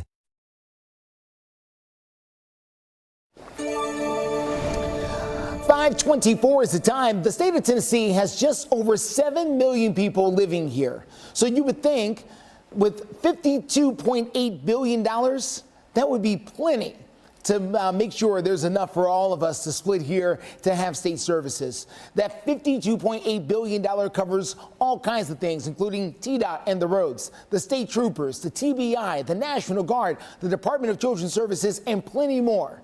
But before the budget was passed by state lawmakers, some stood up, grabbed the mic to talk about they were disappointed about some of the things that were cut from that $52.8 billion. For the record, I need to express my disappointment on the elimination of the $2.7 million for a Grundy County water and sewer project that would have been there to complete that project. I understand it was primarily due to petty politics by the junior chamber down the hall, but I just feel like, for the record, I need to express my disappointment in that, and I hope somehow those funds could get replaced. The chamber down the hall he was referring to would be the state Senate. Now, coming up, we're going to hear from the person responsible for putting the budget together to talk about why she said some really hard decisions needed to be made. 5:25 your time here, taking a look at your weekend forecast. Way different than last weekend, even way different than yesterday. Today is the pivot point. Not bad, 72 degrees, rain ending as we speak, fairly cloudy through about lunchtime, and then we'll get a few bursts of some sun, but the cooling does begin. Temperatures right now are close to where our highs are going to be later on this afternoon. We stay stagnant. Cooler air moves in as the sun tries to warm us up. They're going to fight all day, and neither one's going to win until tomorrow, when we have temperatures that are going to be in the 60s. And then also on Sunday, your weekend outlook, 65 degrees for your Saturday. I've dropped that temperature a few degrees each day the last 2 days, and now we're going to struggle. We're going to try, but we're going to struggle to get near 60 on Sunday, much cooler. And then Sunday night into Monday, temperatures are going to be in the upper 30s. You can track the rest of this rain, but also look ahead to all of the temperature fluctuations. Quite a few of them going to happen here in the next couple of days. You can scan the QR code, go to the app stores, get the Fox 17 Code Red Weather app. Clear, clear traffic for you this morning at 5:26. Here's a quick look at what we're dealing with outside I-65 at the I-24 junction there, just north of downtown. You can see their traffic moving along pretty well in both directions. These folks are going into town. These folks are coming out from downtown. Either way you're going, you're doing okay. Here's a look at your overall drive times right now. Mount Juliet in the green at 26 minutes. So is Murfreesboro at 52 minutes. Hendersonville at 27 minutes. All these times will be going up as the morning goes on, but right now we're accident-free on the roads. We do have an update to our breaking news story we brought you yesterday morning. The search for a suspect has now concluded. We're going to tell you how Metro Police have put one man behind bars for a carjacking. Weeknights at 5 on Fox 17. This Fox 17 This Morning newscast is sponsored by Eurostone. You're watching Fox 17 News This Morning, your Code Red station. Showers and storms have come and gone in the Nashville area. A few more pockets of some rain out there we're tracking, but for the first time in a while, we're not in a Code Red weather alert. Now we're in a cooling pattern coming up in your forecast. And tensions continuing to rise. We have new information this Friday morning as Israel carries out a military strike inside Iran. I-24, a hardening place coming through the Antioch area. One disabled vehicle out there to look at. We've got some other things to tell you about coming up in a few. Thank you so much for joining us here at a Friday morning for Fox 17 News. I'm Erica Glover. And I'm Jennifer Waddell. Let's get straight to our top story, the breaking news from overnight. We continue to follow the updates coming out of the Middle East right now, where Iran has now activated air defenses after spotting drones, those drones suspected to be part of an Israeli attack in retaliation for Tehran's assault on the country last weekend. You know, the nation was waiting to see how or whether Israel would respond to that attack from Iran. The Israeli military not immediately responding to requests for comments this morning, but we know that tensions have been high since that Saturday assault on Israel amid the war on Hamas in the Gaza Strip. So as we continue to monitor the developments coming out of the Middle East, we'll be bringing them to you here live through 9 a.m. And watching some showers here, no longer in a Code Red weather alert. Our chance for severe weather has come and it has gone. We had one stronger storm we'll talk about in a moment. Let's get to the present and see where the rain is at and when it will finally get out of here. These are going to continue to pop up. Springfield area right now, a couple of light rain showers, a little moderate rain just to the south of town, moving its way toward Greenbrier and then eventually White House. If this holds together, the next 10 to 15 minutes, you get about a 10 to 15 minute shower. Moving out towards Smithville, then eventually Cookeville, Sparta, and Spencer, but I really don't think this cell is going to do much more than fizzle out in the next 15 minutes. Our most decent rainfall, and it has died down, it's going to move south of the Alabama state line, is going to be exiting the Lawrenceburg area and pulling its way away from Middle Tennessee. What does this mean? What is new this morning? Wet pavement, showers and storms are on the move out of here. Cooler air taking over. Temperatures going to be colder for the weekend, well below average, so keep that in mind. We're going to be all clear when it comes to our code red threat level, and that's going to stay that way for quite some time. We'll talk about the cooler temperatures, but I mentioned we had one stronger thunderstorm yesterday. We had one severe thunderstorm warning, Robertson County, Springfield area, some reports of some damage. So we're going to go out to Fox 17 News' Karen Aguilar joining us live right now from one of those areas that was hit in yesterday evening storms. What are people waking up to here in the Springfield area, Karen? We'll take a look at what they're waking up to. Look at the size of this tree. Walking from one end to the other, it's pretty massive. And if you take a look at the roots of it, it's been uplifted by the strong wind gusts that hit last night between 7 and 8. And I spoke to the homeowner who tells me that he's lucky that this tree didn't hit his home, didn't hurt anybody. So he didn't sustain any damage to his place, but a home just down this street suffered a different fate. Take a look at this video that was shared by Smoky Barn News. I'm sorry, this is live TV. This is what happens. Okay, and so just take a look at it. There were crews that were tirelessly working to remove that tree from the home. The Springfield Fire Department tells me that there was damage to the roof of it, multiple homes, but they were able to remove that tree, and there was another trailer that also was damaged. Now, remember that this parts of Springfield are trying to rebuild from the December tornado that hit. So this is just another thing that the people of Springfield have to deal with. At this time, we are working to speak with the homeowners of the places we just showed you, and the Springfield Fire Department tells me that they're not sure when people can come out to clean up some of this debris. Coming up at 6, we'll take you to one of the places we just showed you, and we'll give you a closer look on the extent of the damage that they had. Reporting live in Springfield, Karen Aguilar, Fox 17 News, your Code Red station. Steer clear traffic for you this morning. Let's get you out and about here at 534 to I-40 at Dallas and Pike out near the airport. We're doing really nice out there. No big problems in either direction so far this morning. You can see the traffic flowing just fine right there at the exit. So good news for those of you headed towards the airport. If you got to come I-24 at Harding Place, things starting to thicken up out there as far as the traffic lanes is concerned. One disabled vehicle over here on the shoulder of the road, not causing big problems. We're going to get you drive times coming up soon. Justin, thank you. Right now, we also have a breaking news update this Friday morning as we learn some more about a shooting and a reported carjacking at a Mid-State McDonald's that happened Wednesday night. Yeah, so here's what we've learned new this morning. Metro Police say it all happened at the McDonald's on Nolensville Pike near I-440. Well, police now say that suspect shot a man who was just sitting in the drive-through line before stealing another woman's car. How frightening. We're told that man who got shot is expected to be okay. We knew yesterday morning, police said he got shot in the arm, so expected to make a recovery. But now they're asking for everybody to be on the lookout for that stolen car. It's a blue Nissan Cube. The license plate BDD 9667, and we've got a still picture of that car right here on the top left of your screen. If you have any information, please call Metro Police. That number 862-8600. We're also following politics this Friday morning because protests really erupted inside our state capitol yesterday after troopers escorted a woman out of the gallery. This happened during a House session. We had a group of people holding up signs who were clearly not concerned about the state's budget proposal, specifically the bill to allow teachers to carry guns and the school voucher bill. That's what they were there for. And when they started chanting, they were asked to leave. Yeah, all but one did. And after nearly 10 minutes of back and forth, state troopers that we're showing you right here, they ended up arresting her. This is why the actions of this General Assembly are so concerning. It is because it is the erosion of people's rights, of citizens' rights in this body. While we were voting on actual bills that make a difference in the state of Tennessee, I noticed that both the Justins fled the chamber and decided to go outside and participate in protest instead of actually doing their duty that they were elected to.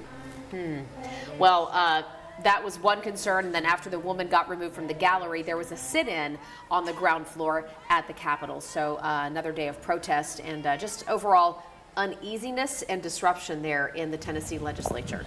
Well, after the break, we're going to Murfreesboro. That's where police are working to find a man who has not been seen, they say, in several months. We're going to explain how you can help in this ongoing search. And we're learning more about the golf course coming to Middle Tennessee with Justin Timberlake's Garlic butter. Need we say more? Sonic garlic butter bacon cheeseburger. Fox 17 News, Code Red Weather. Your first line of defense when severe weather threatens. Just about 5:40, and we were updating breaking news because Metro Police making an arrest regarding a shooting at a McDonald's that left a teenager seriously injured. Dwight Mason is accused of shooting the teenager drive-through worker that was at McDonald's over on Dickerson Pike. This was back on the 16th of March. Yeah, it all happened because they were fighting over the price of food.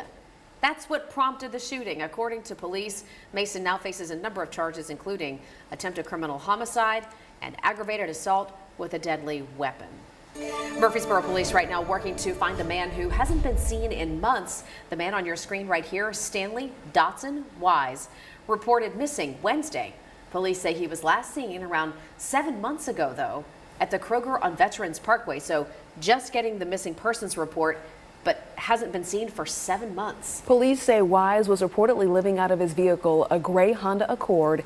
Anyone who might have some information about Wise or where he could be is asked to call the number that we're sharing right here at the bottom of your screen at 629-201-5514.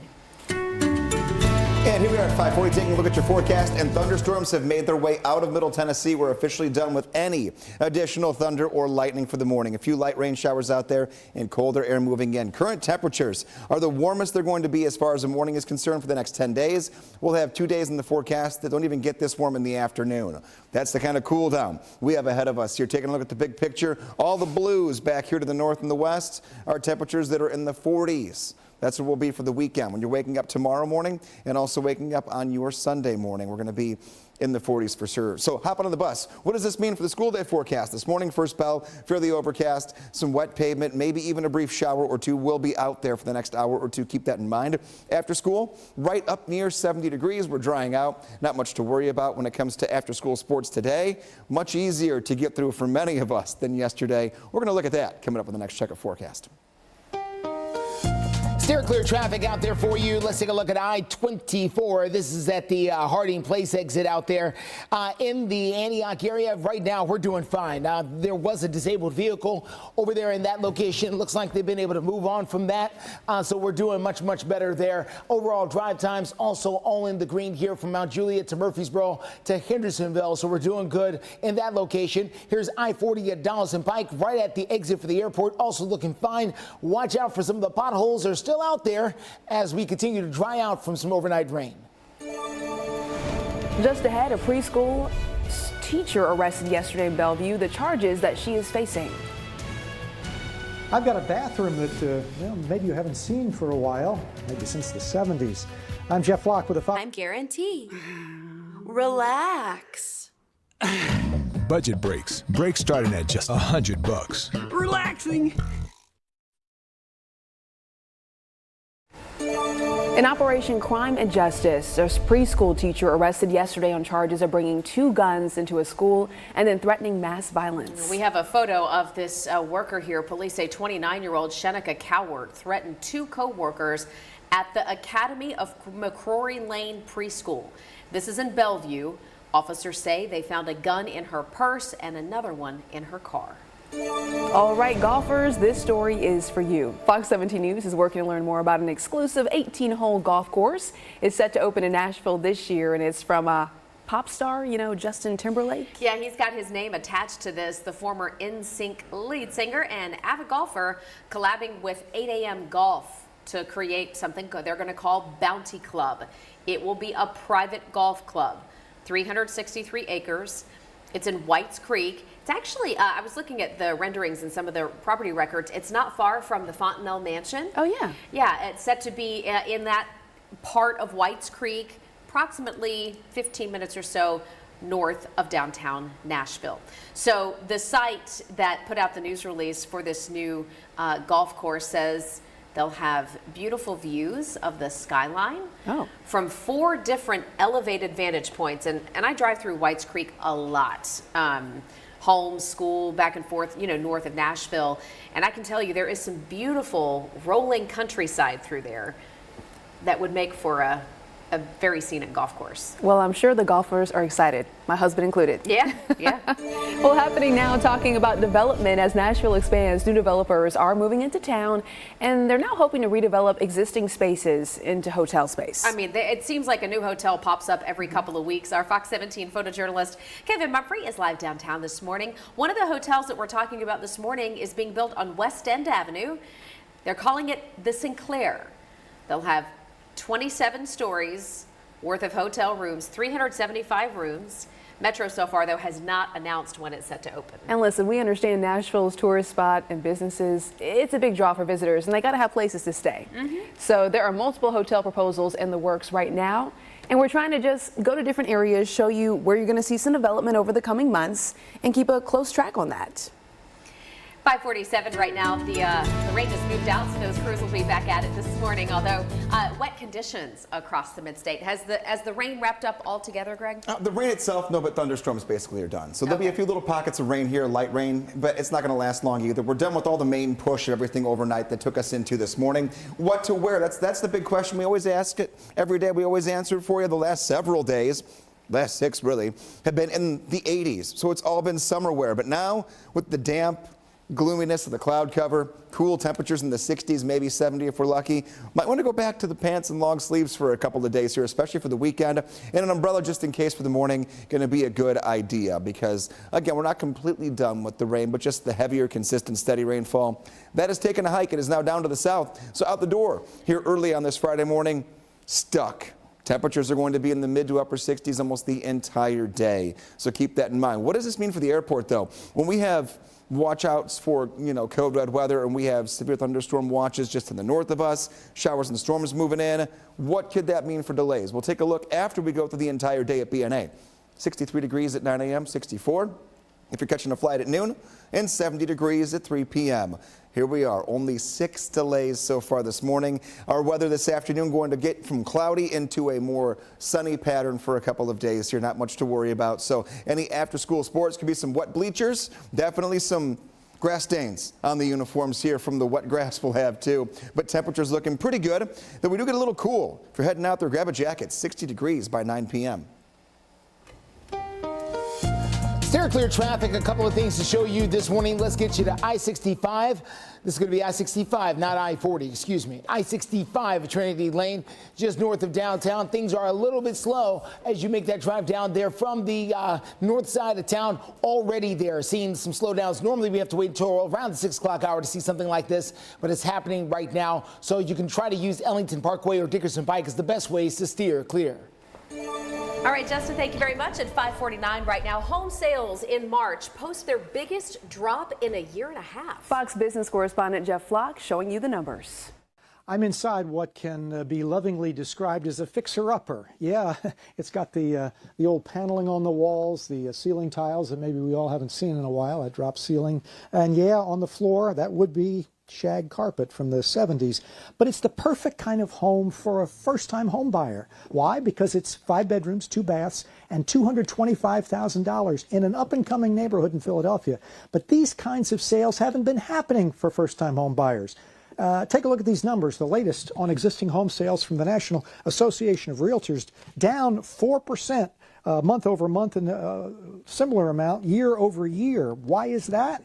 Well, because in addition to interest rates, which haven't been too kind to the first-time home buyer either. Albert Moore with Better Homes and Gardens Real Estate.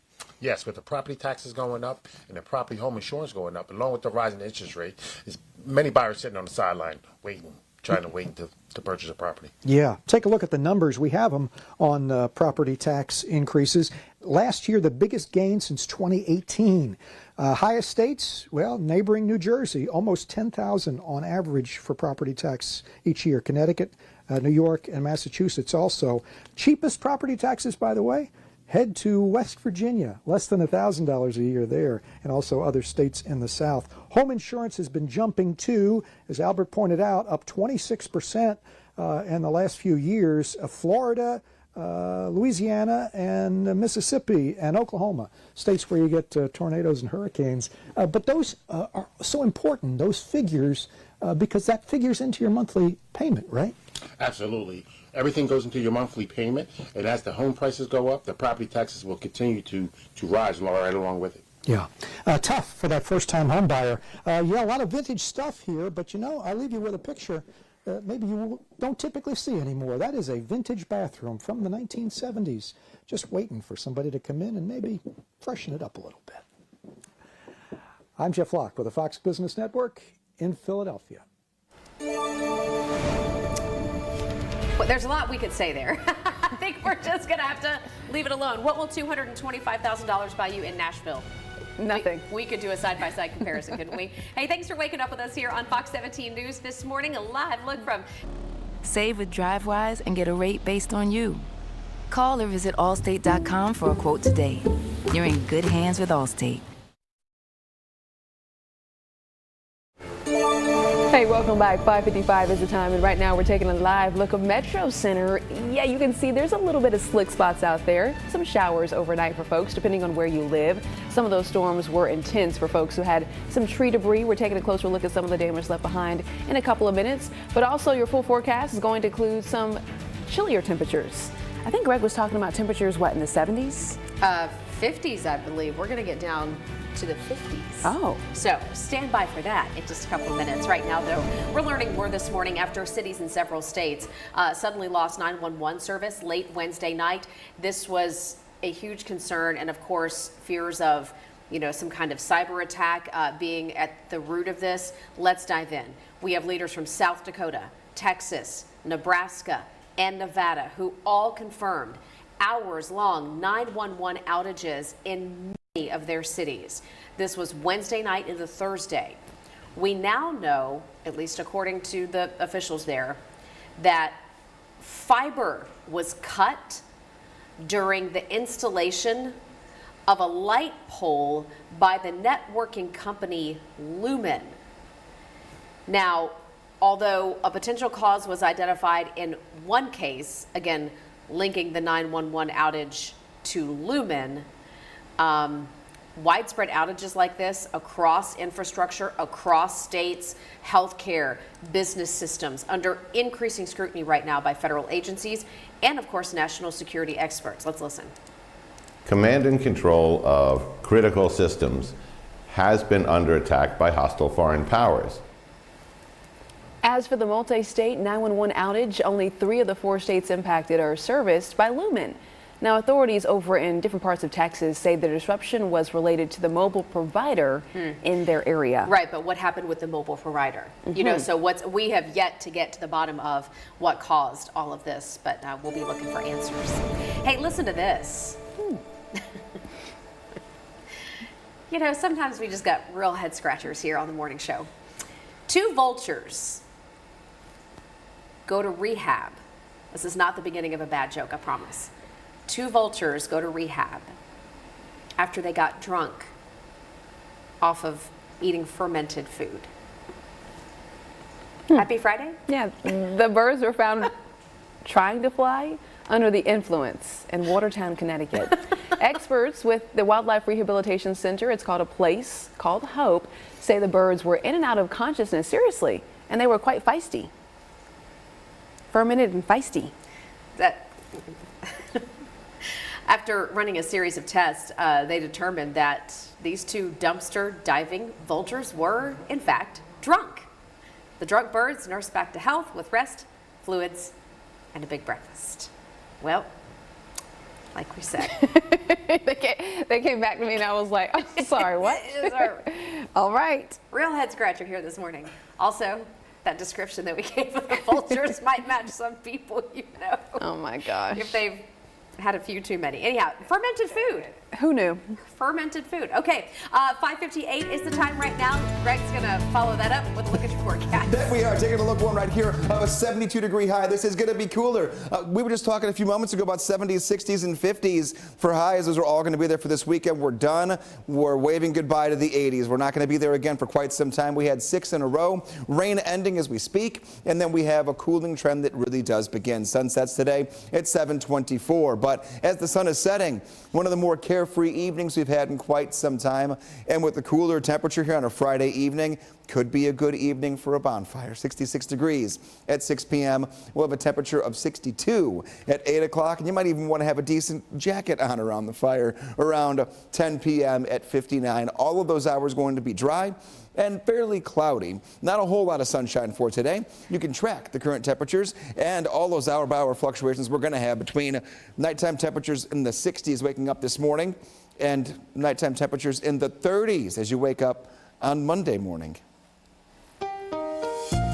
Steer clear traffic for you. Let's get you to I-65 at Trinity Lane there on the north side. As you can see, traffic there moving along despite the fact we've got a crash square in the middle of the road that is going to be holding things up. So if you make that drive in from the north side, you want to take Ellington Parkway, you want to take Dickerson Pike, Gallatin Pike, especially now before the school zones get started, because this is going to turn 65, which is already crowded, into a bit of a parking lot. We'll give you the latest drive times and other ways to get around this coming up in a few.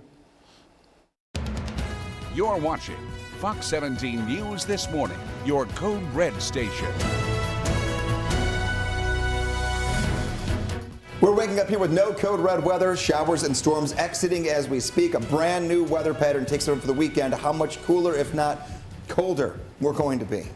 And right now on Fox 17 News This Morning, we are live in Robertson County taking a look at storm damage from overnight. Our Fox 17 News reporter Karen Aguilar will get us updated in moments. And the driver responsible for the crash that took a mid-state teenager's legs now sentenced. We're going to share the latest update from the St. Louis trial in a couple of moments. Thank you so much for waking up with us here on a Friday morning for Fox 17 News. I'm Erica Glover. And I'm Jennifer Waddell. We do want to get you straight to the breaking news story of the morning. Israel has now retaliated against Iran. They launched an early morning strike against the nation. It is in retaliation after Iran carried out a wide-scale attack on Israel last Sunday. The world had been waiting to find out what Israel would do. And this is the response. We understand more than 300 drones and missiles launched. Meanwhile, Italy's foreign minister now says the U.S. received, quote, last-minute information from Israel about a drone attack in Iran early this morning. G7 foreign ministers are meeting right now over in Capri. The Italian minister went on to say there was, quote, no sharing of the attack by the U.S. It was mere information. All right, so what will happen next, right? And so that is going to be the big story that we continue to follow. We'll be bringing you live breaking news updates throughout the course of the morning to let you know. Back here in Middle Tennessee, and also this morning, we are getting some more updates from Metro Police making an arrest regarding a shooting at a McDonald's that left a teenager seriously hurt. Dwight Mason is accused of shooting the drive-through worker at the McDonald's on Dickerson Pike. This was back on the 16th of March. So it was the result of them getting in a fight over the price of food. They were arguing over the price of food, and that drive-through worker got shot. Mason now facing a number of charges, including attempted criminal homicide, aggravated assault with a deadly weapon, just to name a couple. 6:02, and we're looking at the weather forecast here that's changed drastically in the last 12 hours. We were going through the evening hours and then getting to bed, worrying about storms overnight. Here's your current radar. A couple little tiny showers here north of I-65, Gallatin, Portland area. That's pretty much it. You get down toward Tullahoma and Winchester. That'll be out of here in 15 to 20 minutes. And then aside from one or two more little pop-ups like that, we are done for the rest of today. Morning showers and storms have been a thing of the past here after the last 2 hours. Taking a look here. Much cooler for the weekend. We hit 80 degrees or higher the last 5-6 days. Now we'll be lucky if we get to 60 by the time we hit Sunday. That's the cooling trend we're going to be dealing with here. Staying a little active. We'll have a couple of pop-ups this morning, like I mentioned, but then things do trend much drier for Saturday and also Sunday. But not everyone was in the clear yesterday. We did have one severe thunderstorm. We're in the all clear now, but that one severe thunderstorm was in Robertson County. It was right around 7 o'clock, and unfortunately in the Springfield area, things don't look all that great for everyone. So we're going to go live right now to Fox 17 News, Karen Aguilar, to see what that damage looks like now that the sun's finally starting to come up and a little bit lighter. How's it looking, Karen? Well, it's not looking very good for people that live in Springfield, especially here on Shelton Street. I just spoke with a neighbor who lives in front of this trailer behind me that fire officials say was damaged by the storm. She tells me that an elderly woman, her brother-in-law, and her disabled son live there. The Springfield Fire Department tells me that a tree toppled over the roof of that trailer and it has holes in it. You can still see part of that tree on the side of it. This is video that was shared by Smoky Barn News that shows what happened last night. You can see that crews are working to remove the tree that toppled over that trailer we just showed you. The Springfield Fire Department tells me they removed the tree and no one was hurt. But the damage remains, which will cost this family probably a lot of money. Now remember, parts of Springfield are still rebuilding after the damage of the December tornado. So this is just another thing that people of Springfield and this family has to deal with. At this time, we are working to speak with the homeowner of this trailer. If we're able to talk to them, we'll bring that interview to you. Reporting live in Springfield, Karen Aguilar, Fox 17 News, your Code Red station. Steer clear traffic for you. Let's get a look at what we've got going on here on I-65 Trinity Lane. Of course, now TDOT wants to move the camera on me so we can show you the accident. It's way up there. You see the flashing lights, right? Right in front of you there on I-65 Trinity Lane. The crash at one point was sitting in the middle of the road. Now it's on the shoulder, but the backup is still very, very real in this location. Let me show you your drive times coming down. 26 minutes in from Mount Juliet, 52 minutes in from Murfreesboro, still 31 minutes in from Hendersonville, but this time will change the longer this accident on I-65 hangs out. You can use Ellington Parkway to steer clear. Justin, thank you. Developing this Friday morning, we are working to learn some more updates about an overnight shooting in the Trinity Hills neighborhood. This is north of Nashville, and we're also mapping it out for you right here on your screen. Metro dispatchers confirming it happened around 9:15 on Youngs Lane, just north of the Cumberland River. We're told one person was taken to the hospital. We'll continue updating this story as soon as we get some more updates. And this morning, Metro Police now tell Fox 17 News a man has turned himself in on an outstanding warrant after a deadly November crash. Let's get to the details here. The man who you see, Nicholas Abdul-Wali, turned himself in yesterday morning. Abdul-Wali is accused of causing a crash on Murfreesboro Pike in South Nashville that killed 60-year-old Miguel Sanchez Lara. Abdul-Wali is currently being held on a $25,000 bond. In Operation Crime and Justice, the driver responsible for a crash that caused a mid-state teenager to lose her legs now sentenced to more than 18 years in prison. Well, a judge sentencing this man, Daniel Riley, the driver, yesterday in St. Louis. He was found guilty of second-degree assault and driving without a license. The victim, Janae Edmondson, was in St. Louis for a volleyball tournament when she was hit on a sidewalk. The judge denying Riley's request for a new trial. Well, the state budget passes. Music by the Nashville Symphony. Tickets on sale now at NashvilleBallet.com.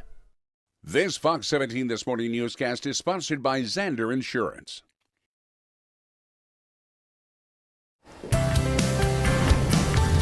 Coming up on 609, the state of Tennessee has just over 7 million people living here. So you would think $52.8 billion, that should be plenty to split among us so that the state can have all the different departments that it needs. Now that $52.8 billion covers things like TDOTs for all the roads. It covers the state troopers, the TBI, the National Guard, the Department of Children's Services, and plenty more. But before the budget was approved, some state lawmakers were disappointed about some of the things that were not in the budget. We eliminated the Farmland Conservation Fund, the Blue Oval Planning Support Fund, the Pure Youth Athletics Grant, Memphis Athletic Ministry Grant, Hope Works, who's doing a tremendous job in helping with our Drive to 55. We eliminated stacks out of there.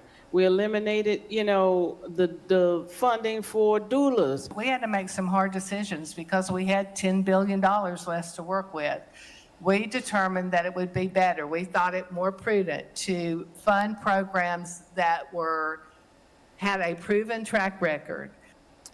Well, there could be some extra funding around if the state can't come to an agreement for a school voucher program. The state has $144 million in the budget set aside for that, but so far there's no deal in place.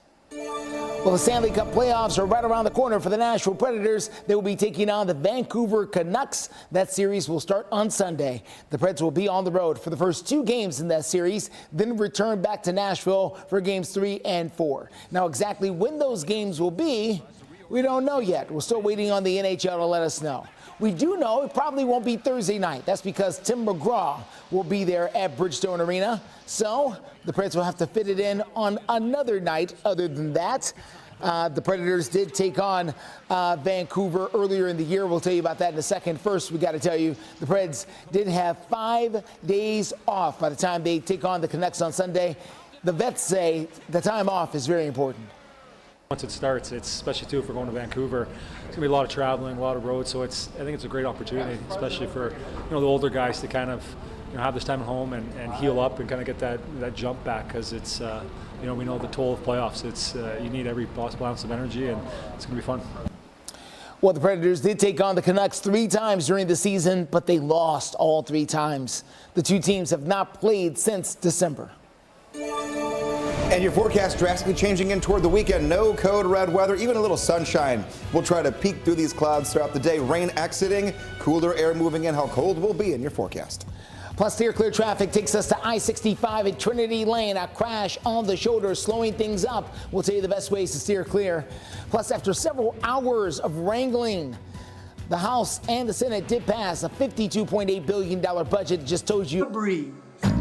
Visit budgetbreaks.com for locations and coupons. His Fox 17 This Morning newscast is sponsored by Sarah Chevrolet Buick GMC of Nashville.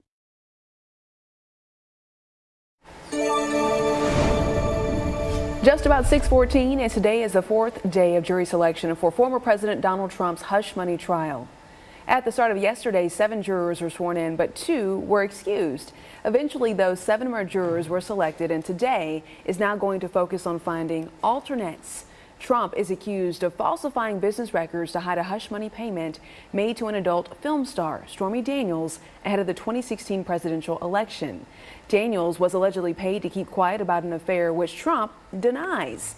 Trump has pleaded not guilty to 34 felony counts in the first ever criminal trial of a former U.S. president. We have continuing coverage this morning on the legislature as both the House and the Senate have passed budget bills. They did all that yesterday. They contain $144 million for school vouchers, even though lawmakers have not agreed on how that money would be spent. They haven't even approved the school voucher plan. And remember, we've got 3 dueling plans right there that are circulating. A lot of back and forth here on the House floor before ultimately that $52.8 billion spending plan got approved. Some of the highlights include another $261 million for K through 12 education. If no voucher bill is passed to direct that $144 million I was just telling you about, that money would then go back into the general fund. Governor Lee could also call a special session to force the issue. Look, there's going to be all kinds of rumors and speculations. There has been no discussions about that. Now, would the governor call us in? That's his duty, it's his right, but he would discuss it with us, so there's been no discussion about that. The budget doesn't actually prioritize the Tennessee public at the end of the day. It includes one of the largest handouts to corporate entities that any state has ever done. Well, Nashville Senator Jeff Yarborough, who you just heard from there, is talking about the franchise tax rebate in both budgets. The Senate will return $1.5 billion to Tennessee businesses over 3 years. The House version does half of that. So we want to know what you think about this particular story. It's our question of the day over on Twitter, or X as it's known now. Should lawmakers put off making a decision on school vouchers this session? Or do you think they should continue on until they get a deal? Right now, 61% of you say no, they should not put it off. You can head to twitter.com, search Fox Nashville to vote and leave us a comment. Well, summer break is right around the corner, and so many folks are looking for the right summer camp to go to, and it's not necessarily cheap to make it happen. My goodness. I mean, if you are new to the summer camp world, brace yourself.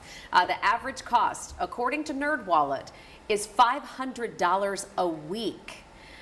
If you're looking at a sleepaway camp, you can at least double that, $1,000 or more per week. NerdWallet says that booking early is a good way to keep the cost down, because a lot of these places will give you an early bird discount. for example, I just signed up one of our kids for church camp, and we got an early bird discount. So that does help. Yeah, they were also saying that a good idea is to go ahead and call the camp directly. That way, if they have any spots that you're not seeing online, you can go ahead and fill that spot. Also look at newer and lesser known camps and ask about those discounts and incentives that they may have. Financial aid is often available as well, and sometimes you do have to ask because it's not publicly advertised. Also, how you pay can impact the price. NerdWallet says if you pay in cash or with a check up front, you could end up paying less money than if you spread out your payments over a particular installment plan. Okay, good to know. Hey, 6:17 right now, and I don't want to sign you up for anything, Greg, but this talk about summer camps makes me think you'd be great as like a weather camp instructor. I thought you said in like the dunk tank or something. Like No. at the end of it. No, weather I could, instructor? Greg, I Thank could you. totally see you hosting like a summer camp for kids who are interested in the weather. You have like no I said, idea how fun that would be for I'm not me. trying to sign you up for anything. Camp Bobus. That would be so much fun for me. You'd be great at that. That's kind of like one of the most fun things that we get to do when it comes to the whole weather thing is just to kind of take it to the basics. When I go into a classroom, they're like, and this is meteorology. I'm Greg. Let's talk about Do you want to test it out? I'll drop Ryman off. We can make this happen. I've got 2 I can sign up with you. There we go. We already have 3. We'll talk about my rate later. oh, his rate. Okay. We can go from there. Taking a look here. When it comes to our allergy levels, we have been rough all week long. I'm just saying it's going to be one more tough day. We had the rain, and as we speak, everything's starting to come down to ground level when it comes to the pollen. You're going to be pretty good tomorrow and also on Sunday, and then it'll start to slowly creep back up next week. But you'll get a little break. Today's not that day, but starting tomorrow, yes, you will. Taking a look at temperatures, upper 50s to 60s. We're not going to see temperature move much more than it already has when it comes to getting colder, but we're also not going to see it move much more to get warmer. Cooler air moves in as the sun is coming up, so they're going to kind of try to duke it out a little bit this morning and afternoon to get to a warmer spot. We're just not going to. It's only going to be in the low 70s today, but rain has moved out. However, I want you to watch out for wet spots, wet pavement, ponding, temps in the 50s and 60s all morning long, and just use a little caution getting out the door. Coming up, we'll take a look at future track and try to find any more additional rainfall for the upcoming weekend and which days you have to cover your plants. Yes, I just said that. We almost broke records for high temperatures last weekend. But this weekend, you may end up with 30s as you're waking up.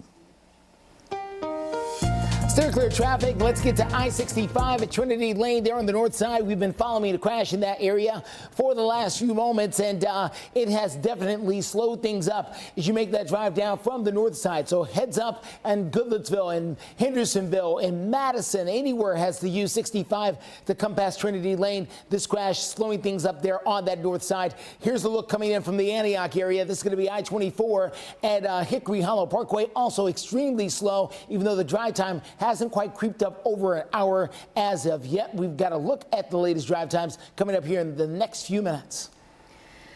Justin, thank you. 6:20 right now. In consumer headlines, a new report is highlighting something that many people already know about and are, quite frankly, very concerned about, and that is the high levels of dangerous chemicals in our food supply. This is a new report just out from Consumer Reports that shows about 20% of fruits and vegetables that they studied have unhealthy levels of pesticides. They examined 59 common fruits and vegetables, including fresh, canned, dried, and frozen products. The report states imported produce from Mexico also carried high risk of pesticides. It also states that when some risky chemicals are banned, companies may rely then on others that could be just as dangerous. Man, just make sure you're washing your produce, reading labels and whatnot. Time has released its annual list of the top 100 most influential people in the world. They feature singer-songwriter Dua Lipa, Kansas City Chiefs quarterback Patrick Mahomes, actor Taraji Henson, and Yulia Navalny. That is a leader of Russia's opposition movement. That is the wife of the slain opposition leader, by the way, who continues her husband's work. 6:21 is the time, and right now, Fox 17 News, we just want to say thank you for waking up with us here on a Friday morning, showing you a live look of that beautiful skyline. There's going to be a dip in the temperatures, but by more. Don't miss out. Sale ends Sunday at 7 p.m. Electronic Express. We make it happen. This Fox 17 This Morning newscast is sponsored by U.S. Pest Protection.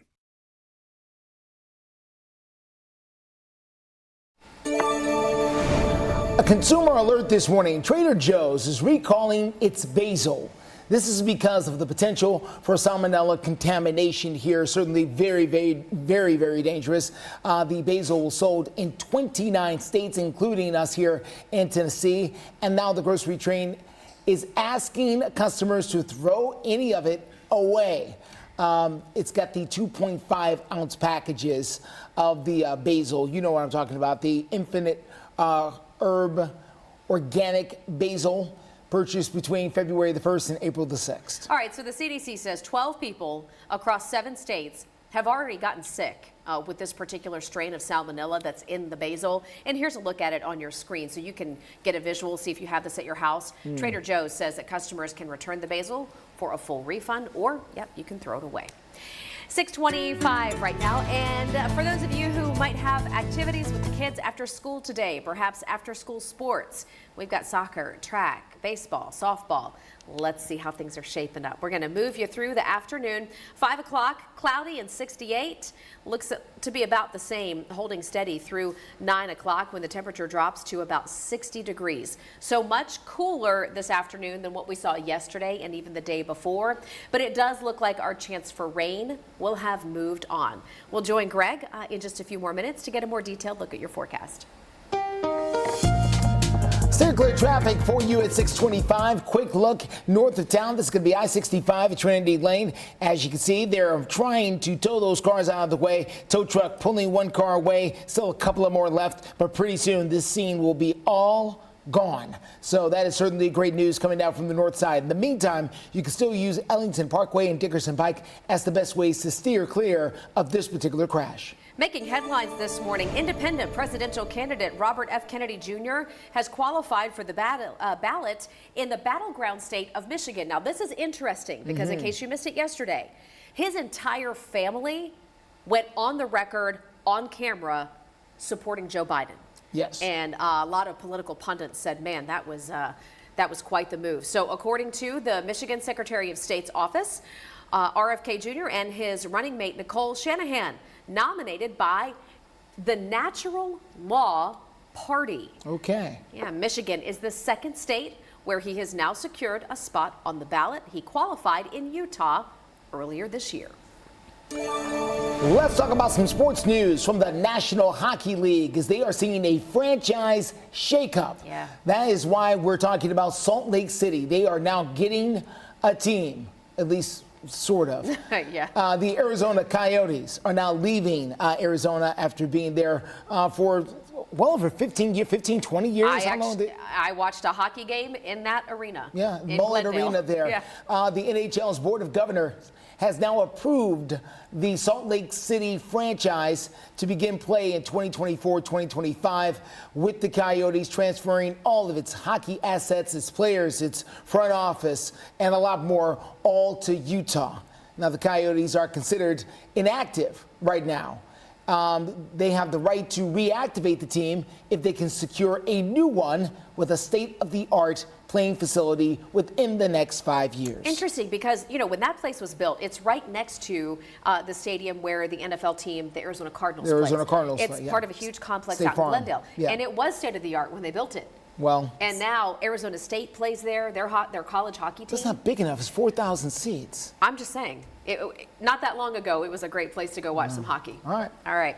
Tensions continue to rise. In case you missed it this morning, we are giving you all the breaking news updates as Israel has now carried out a military strike on Iran. And we are taking a look at the weather damage overnight. It's Fox 7 today. We've been breathing this. Lots of people don't realize that mold feeds off moisture in their crawl space. But don't worry, we got this. At AFS, we'll do a home inspection for free. You're watching Fox 17 News This Morning, your Code Red station. Waking up here, clouds even trying to break for us here. What a different beginning to this morning than we've seen so far this week. We're done with Code Red. However, the upcoming weekend, much, much cooler. We'll break that down for you and plan it for you on your forecast. Steer clear traffic gets you to I-65 at Trinity Lane there on the north side. You can see traffic moving along despite the fact we do have a crash. We'll tell you the best ways to steer clear. Justin, thanks. And good morning to you. Thanks for starting your Friday with us here on Fox 17 News this morning. I'm Jennifer Waddell. And I'm Erica Glover. We're going to get started this Friday morning with international headlines. Do want to bring you up to speed as we continue to follow some breaking news out of the Middle East this morning. That's where Iranian air defenses are active after an apparent Israeli attack. No Iranian official directly confirming the Israel attacked, and the Israeli military did not respond as of right now to any kind of request for comments. Of course, tensions have been incredibly high ever since Iran attacked Israel this past weekend. And of course, we've got the war against Hamas going on there in Gaza. There is a G7 meeting that's happening right now in Italy. And less than an hour ago, Italy's foreign minister said that the U.S. received, quote, last-minute information from Israel that they were planning an attack. You know, it's interesting when we think back to the president warning Iran not to retaliate against Israel for what they perceived was an attack on their land. The president said one word, he said, don't. And then Iran did. And the president most recently and the administration had been warning Israel, don't retaliate, because of obvious concerns for war. And Israel, it would appear, has done the opposite of that. So we will monitor this breaking news story for you and get you all those latest details live through 9. Back here in Middle Tennessee, though, our Code Red meteorologist talking about our weekend forecast. It's going to be chillier. That it will, but at least it'll be no red lights flashing, no code red, no severe weather. So if we got to be a little bit cooler and toss a jacket on, at least it's a carefree weekend. And look at Doppler radar. We have cleared out significantly in the last 5 hours to nearly nothing. One or two more light, isolated showers can't be ruled out. What's new this morning? Wet pavement. You might not see any more rainfall today, but a few showers and storms have exited. We have the cooler air taking over. What I mean by that is right now it's not bad. Right side of your screen, temps are in the 60s right now. But we're only going to end the day in the upper 60s to right near 70. Below average for the weekend, but all clear when it comes to code red. We're done with the storms. Those have moved down. And look at this. If you look real close, a little flashing yellow box. As soon as they went south of the Alabama state line, they woke up and they became severe. We didn't have anything as far as severe weather went except for one storm that hit us right around 7 o'clock yesterday in the Robertson County area. Other than that, it's just been some showers and a lightning. Big time lightning show that we had overnight. Now coming up, the next check of your forecast, your 7-day stair steps us down into territory overnight at parts of this week that we have not been for quite some time. There's nights you have to cover your plants. We'll find those in a few minutes. But right now, we'll get it back to Erica and Jen. Greg, thank you very much. Yeah, we do want to get you updated on that storm damage from overnight. We go to Robertson County. This is in Springfield, just off Memorial Boulevard. The damage is near places you'll recognize, especially if you're north of Nashville, places like Torino's on Memorial Boulevard and the Blue Roof. We've got damage in that vicinity. Fox 17 News' Karen Aguilar is showing us some of the damage from last night's storms. Well, we are seeing damage to some homes here on Shelton Street.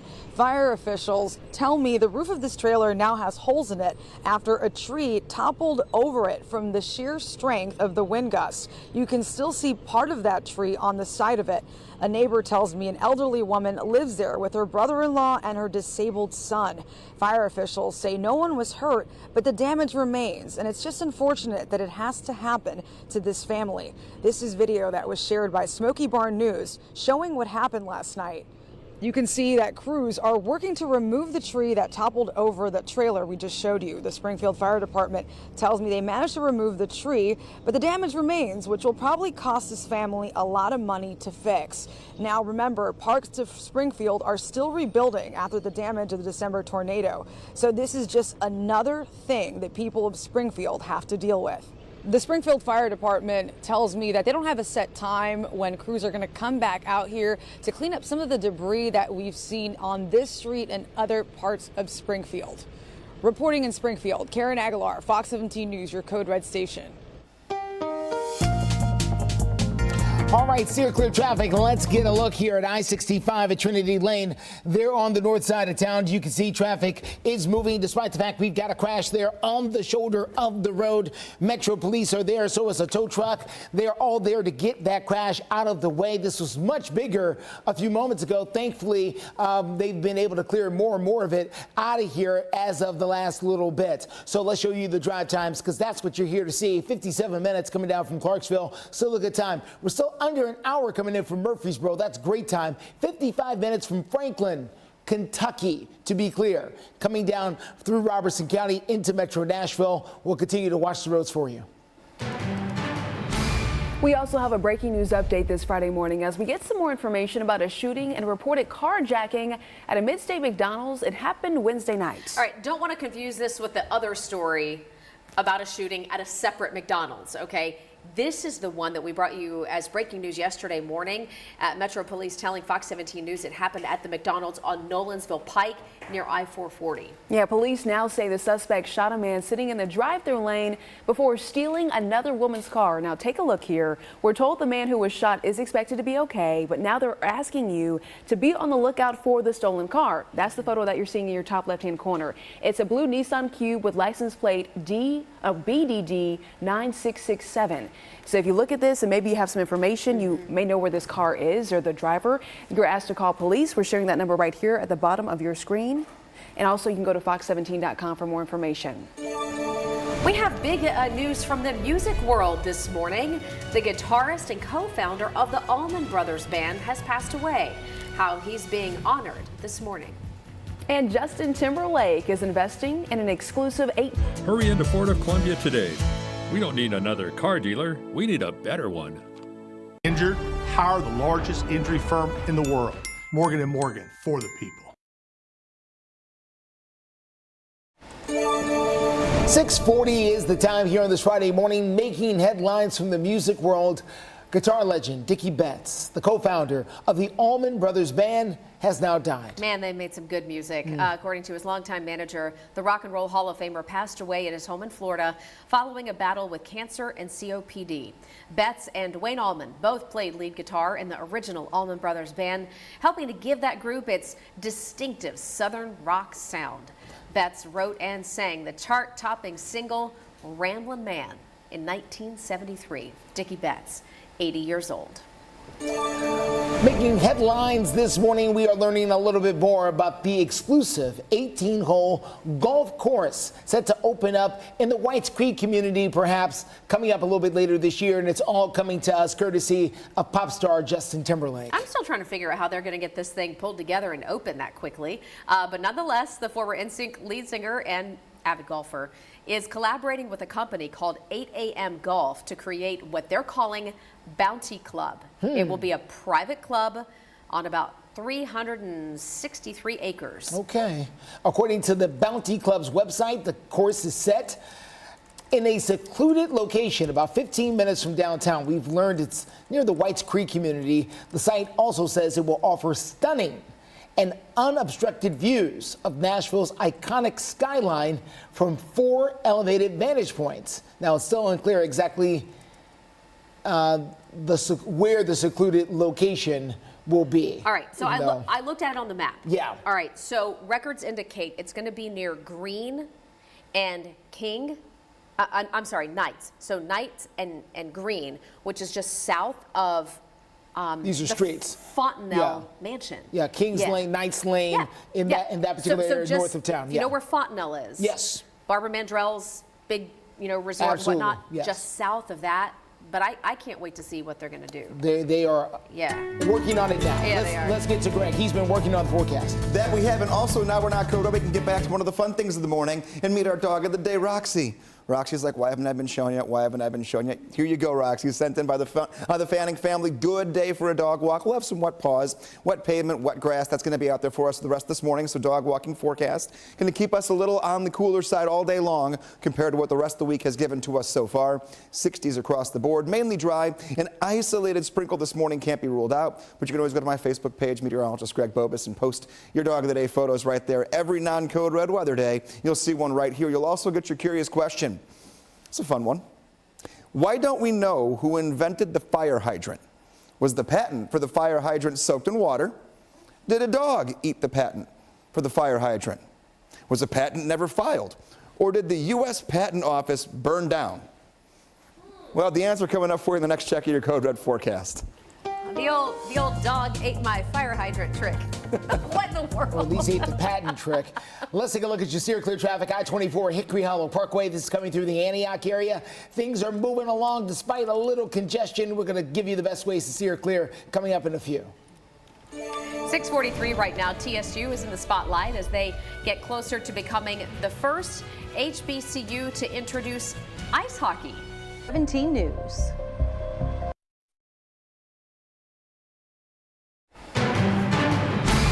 Right now, we're continuing to follow breaking international headlines. An Israeli airstrike in Iran is generating new fears that conflict in the Middle East could boil over into a larger regional war. For the latest this morning, we have Fox News correspondent Shanley Painter right now.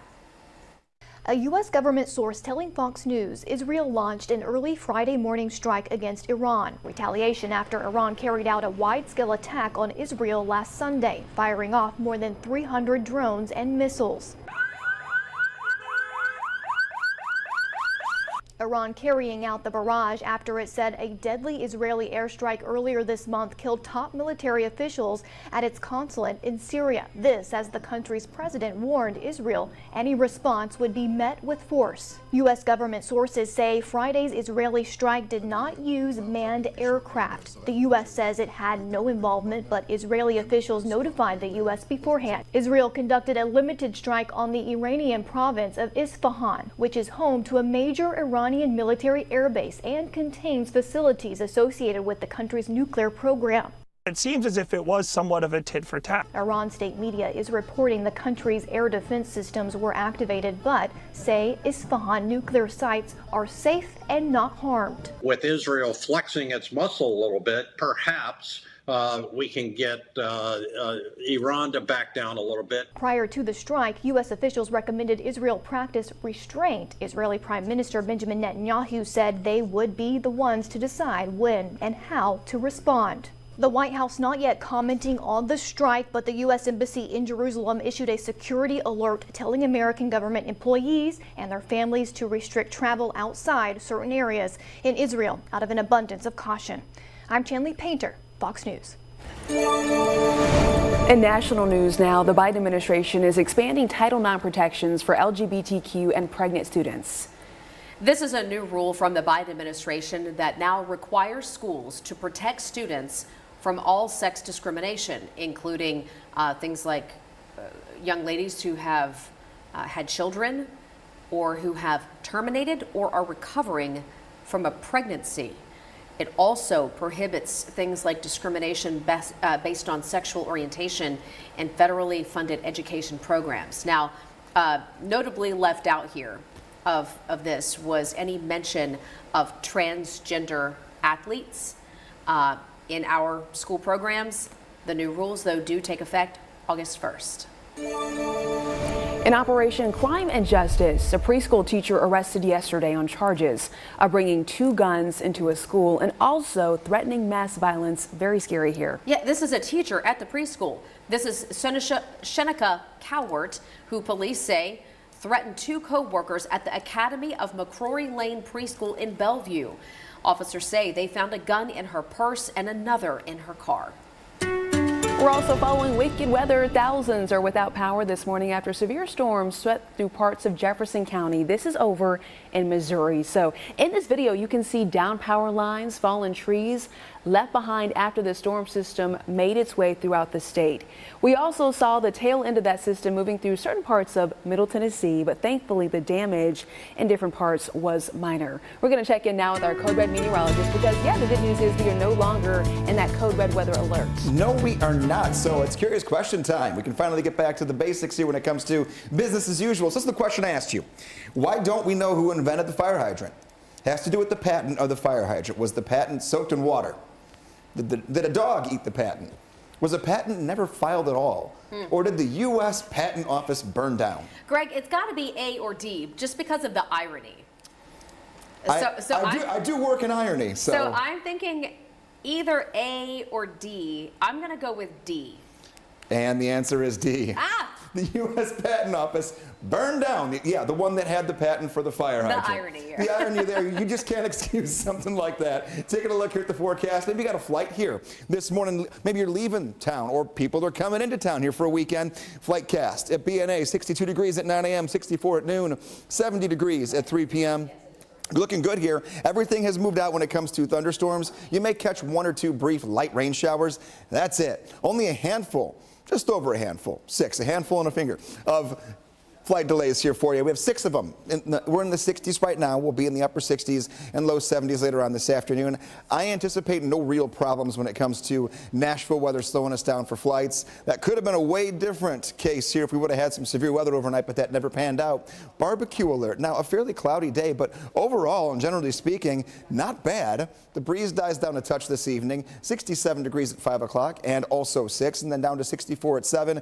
A good day to get outside. Nothing to worry about when it comes to rainfall this evening. And the weekend itself, things get a little bit on the cooler side. We'll go from 72 degrees today, 65 degrees tomorrow, and then 60 on Sunday. If you've got plants outside that are starting to look real good after all this rain, make sure if they are delicate plants that you follow the forecast closely Sunday night into Monday, because temperatures are going to fall into the 30s. We may be covering our plants. Weather Window, presented by the National Weather Desk. A handful of hail, part of what fell during severe storms in Ohio Wednesday. The bad weather spawned at least 5 tornadoes. Elsewhere on Thursday morning, a sunrise to match these vibrant forsythia blooms in Rhode Island. Now to Nevada, where there's literal horsing around among these lovely equines in the Washoe Valley. For more content like this, like the National Weather Desk on Facebook. Steer clear traffic at 6:52. Quick look outside I-65 at Trinity Lane. We were following a crash here in this area involving multiple cars. Thankfully, it is all cleared up and no longer an issue there on that north side.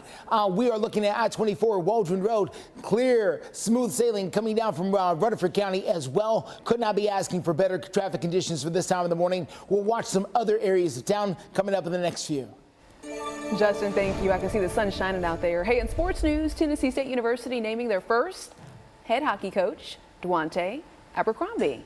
His appointment comes after TSU announced that they will be the first HBCU to offer men's hockey. Abercrombie has an extensive resume in the hockey world. He worked with the Toronto Maple Leafs and with the NHL front office. At the time that he was working for the NHL, he was advocating for more minorities in this sport. Well, after the break, it's strawberry season. Hooray! We're going to tell you where you can pick your own strawberries. Thanks so much for waking up with us here on Fox 17 News this morning, just a few minutes before 7 o'clock. Calls today for a local fair cash offer and keep more of your hard-earned money. Call 615-637-SOLD. That's 615-637-7653.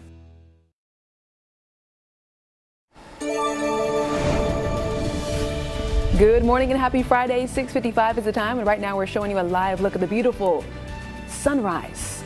This is Metro Center. You know what, Jen? It feels really good to see the sun after a couple of days of clouds. Thank you. Yeah, no problem. Yeah, hopefully it'll dry us out a little bit. You can see the roads are still wet out there, but that rain will move out. And hey, the cooler temperatures move in too. So if you like a little bit cooler mornings, perhaps less muggy, that's going to be on the way. We'll check in with Greg here in just a couple of minutes. Right now, though, we want you to take a look at this. A group of folks over in North Carolina doing some not so good things. They're caught on camera pulling 2 bear cubs from a tree, all so that they could take a couple of selfies. You know what? If Mama Bear had come running over and like bit you, then y'all would be in trouble. Then complaining. I would have said, you know what, you had it coming. These are people who are intentionally taking baby bears from these trees just to take selfies. Don't be these people. Leave the wildlife alone. One of the women even dropped a cub that was trying to get back over the fence, clearly to get back to its home and probably to its mama. Wildlife officials called in to assist. By the way, they only found one of the 2 cubs that was seen in the footage. What happened to the other one? Right now, we're going to check in with our Code Red meteorologist. You know, I paused when I was talking about the sunrise because we haven't had too much rain during the day. We saw some sunshine yesterday. Yeah. But it is nice to just wake up and see a good Friday sunrise. It's great to see a sunrise on a Friday morning and also to have the blue lights on behind both of you to know we're not going to have to deal with any bad weather. That's the best thing about this morning for me is nothing code red to forecast for the rest of today, Saturday and Sunday. There will be these on and off sunny periods with some cloud cover mixed in, but it will also be cooler. Today only 72. Your weekend 65 degrees on Saturday and only 60 on Sunday. That is the Nashville forecast. That means that areas outside of downtown likely only going to be in the 50s when we wake up and go into our Sunday afternoon, and 30s by Monday morning. How do you keep up with all of it? Well, you can follow us on our X pages on Twitter.com. You can also Follow us on Facebook, Instagram. Meteorologist Greg Bobus on Facebook is where you're going to put your dogs of the day up for submission. And we always have one here every day for you. Whenever we're not code red, you'll see your dog of the day right here on Fox 17 News this morning. Justin, thank you. We have a live look right now, and Greg, thank you. Justin stepped out. Now we got steer clear traffic. Thanks, Greg. We've got a situation, I-24 at Old Hickory Boulevard. You'll notice traffic is backed up quite significantly in a couple of different ways right here as you are trying to get into Nashville. I'm noticing that there is a crash that happened up near I-24 at Haywood Lane, and that crash, even though it's in the clearing stages, is causing this backup back toward Old Hickory Boulevard. So, if you needed a detour this morning and you know which one you typically take, I would recommend it. You could also use Murfreesboro Pike as a good way to get around. We will join Justin for another look at steer clear traffic in just a few minutes. In Operation Crime and Justice, a theft ring appears to be targeting stores in at least 2 states, and the thieves are focusing on one of the latest sports crazes, pickleball. Yeah, the manager at Game Set Match over in Las Vegas says 2 women, watch this, they walked in last week and they left with 15 pickleball paddles worth an estimated $5,000. It's not cheap to play pickleball. Surveillance video from another Game Set Match store over in Colorado shows a man and a woman looking around for a couple of minutes before stuffing their bags and then taking off. What stood out to me too is those 2 women came in with their toddler on their hip. So brought a baby in at the same time. We understand that between January and February of this year, they've had approximately $30,000 worth of pickleball items stolen from 3 different locations. Again, the name of the company is Game Set Match. I wonder why those stores in particular are being targeted, but nonetheless, yeah, $30,000 worth of stolen merchandise. It's unbelievable how quick they are, but they're professional. They know what they're doing. We're told the stores have created a new policy to go ahead and help employees be more vigilant. They've also rearranged the stores to hopefully eliminate any kind of blind spots for thieves to get in there and get away with some high-priced items. Stay with us. Our 7 o'clock hour is starting right now.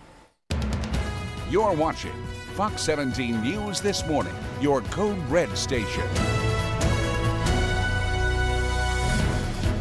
We are waking up as the rain and storms move out of the area and bring in a much cooler weekend up ahead. Look, you plan it coming up in your forecast. Steer clear traffic takes us to 24 at Old Hickory Boulevard in Antioch.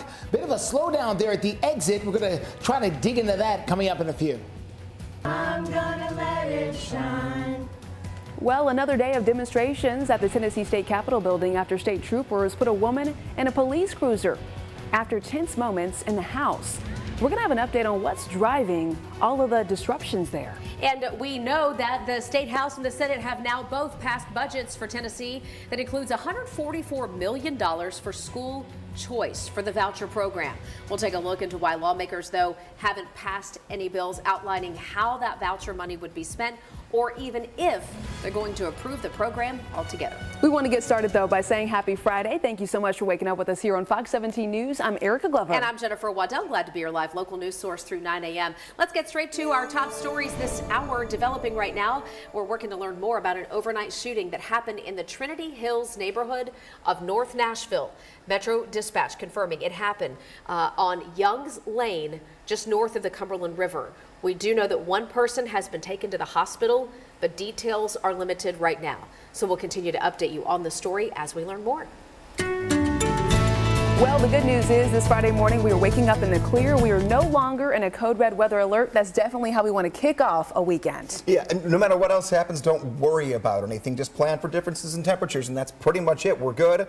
We really missed out. There were some strong storms to our north, to our west. There were even some to our south once our storms moved away from us. There were some damaged areas, though, in parts of the mid-state. This is video right here from Smoky Barn News showing a tree came down. We had a pretty strong storm in Robertson County, and this came down on a mobile home, and crews were near Memorial Boulevard and places like that where several trees were down in this neighborhood. That was the one severe storm that we had, though, the only one.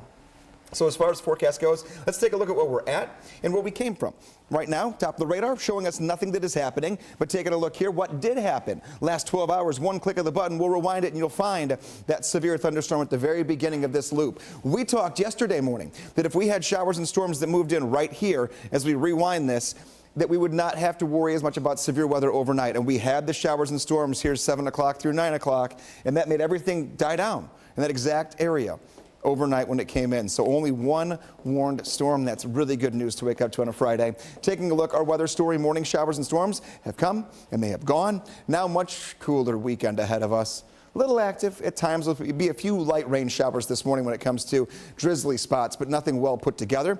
And we're going to stay all clear. So we're just going to keep tracking cooler temperatures and maybe a weak storm or two without any severe weather over the course of the next 7 days. Right now it is 67 degrees in Nashville. It is partly cloudy. We're not going to get much warmer. Highs only going to be in the low 70s this afternoon, 40s overnight tonight. So yes, there'll be a good 72-hour period of some significantly cooler weather than we had all week leading up to today.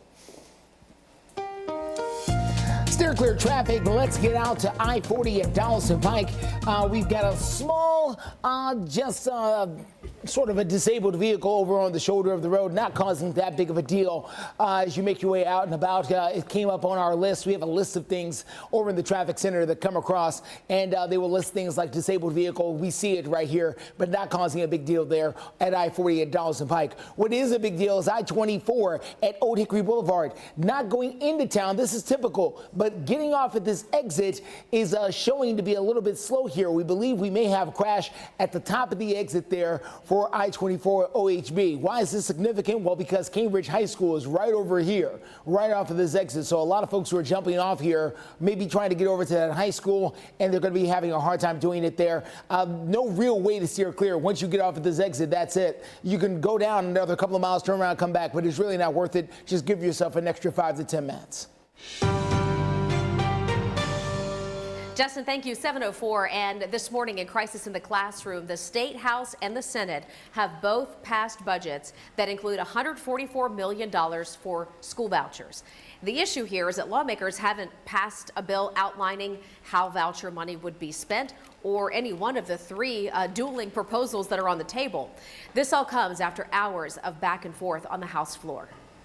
We were able to continue to invest in our K-12 education and our social services. We added to K-12 education to TISA funding over $261 million that will pay for increased retirement insurance. All right, so what does it all mean? Well, that money means that starting teachers in Tennessee will make $44,500 a year. The budget also includes, as I mentioned, that $144 million for school choice vouchers. If no voucher bill is passed, that money would then be put back into the general fund, which would be available during the next legislative session. We have the House budget also including money to hire 60 new state troopers. A lot of big numbers involved when we're talking about budget plans for the state, right? So we've got it all encapsulated in one spot. If you want to look at the breakdown, it's for you right now at fox17.com. I'm gonna let it shine. Budget talks, yeah. Budget talks, not the only thing going on at the state capitol yesterday, Erica. Yeah, that's right, Jen. We're getting some more updates this Friday morning, and we do have continuing coverage of the demonstrations that you just heard from over in the Tennessee State Capitol after troopers put a woman in a police cruiser following some tense moments in the House. Listen. The legislature doesn't care about our children. Let her go. Let her go. Folks certainly letting their voices be heard. Tensions rose once again because some were not happy with the bill allowing teachers to carry guns and the new school voucher bill.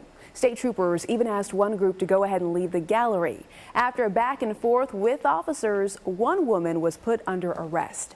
Now, this later led to a sit-in on the ground level at the Capitol, and we're showing you video of this in protest to the woman's arrest, where people sat outside the door she was taken into. Several lawmakers came out and also voiced their concerns then. It's unacceptable. Allison should not be arrested. While we were voting on actual bills that make a difference in the state of Tennessee, I noticed that both the Justins fled the chamber and decided to go outside and participate in protest instead of actually doing their duty that they were elected to. Well, certainly a lot of heated debates going on. Now, keep in mind, hours before this all went down, we also found out that the House session for today would be canceled. Leaders say the decision was not connected, though, to the protest that we just showed you. Well, the state budget did pass. We just told you about that. But coming up in a few minutes, we're going to tell you about some lawmakers who did not get what they wanted from that $52 billion package. We'll tell you about their main complaints. And the man convicted of hitting mid-state teen Janae Ed. We got this. At AFS, we'll do a home inspection for free. This Fox 17 This Morning newscast is sponsored by Tennessee Home Buyers. 7:10 is the time. The state of Tennessee has just over 7 million people living here, and you would think that $52.8 billion will be plenty to split up among the different departments to cover the state. That includes TDOT with all the road needs. That includes the state troopers. That includes the TBI. That includes the Department of Children's Services. Everything that the state funds comes under that $52.8 billion. Well, it was approved, but some state lawmakers were disappointed because some of the things they wanted did not make the cut. If you look at our checkbook, our state's checkbook, we're a middle-class family. Well, that's how we budget. We don't drive the Cadillac, but we get to where we're going in the Chevrolet, or in my case, the Volkswagen, soon maybe the Ford. But we focus and we do what we do well with the dollars that we have available. For the record, I need to express my disappointment on the elimination of the $2.7 million for a Grundy County water and sewer project that would have been there to complete that project. I understand it was primarily due to petty politics by the junior chamber down the hall, but I just feel like, for the record, I need to express my disappointment in that, and I hope somehow those funds could get replaced. Now, the chamber down the hall he's referring to in this case is the Tennessee Senate, where some of that money did get cut. Now, there could be some extra money available coming up here very soon if both particular chambers cannot get together on a school voucher program. There's $144 million set aside in the state budget for that, but so far there's no program to fund. Do want to update you on a story that grabbed a lot of attention across the state and across the country. A man who caused a crash that claimed the legs of a Smyrna high school volleyball player in St. Louis is now headed to prison. We're talking about Daniel Riley. A judge sentenced him to more than 18 years in prison. This comes after he was found guilty of second-degree assault and driving without a license. The victim in this case, Janae Edmondson, was in St. Louis for a volleyball tournament when she was hit by a car on the sidewalk driven by Riley. The judge denied Riley's request for a new trial. Fox 17 News has been following the developments in this case since the very beginning. You can see all of our coverage over on our website at fox17.com. Just type in Janae Edmondson. And taking a look at our forecast here of drastically changing weather pattern. We had 3 straight days of code red weather, but now a cool front moving in, taking the storms away, bringing in cooler temperatures. We'll detail on your forecast. Steer clear traffic takes us to I-24 at Old Hickory Boulevard in Antioch. You can see traffic moving along there. We're going to tell you the best ways to steer clear of some of the slowdown. Plus, a preschool teacher is facing In spades, backed with a 10-year, 100,000-mile limited warranty. Lease a new 2024 Sportage LX for $279 a month.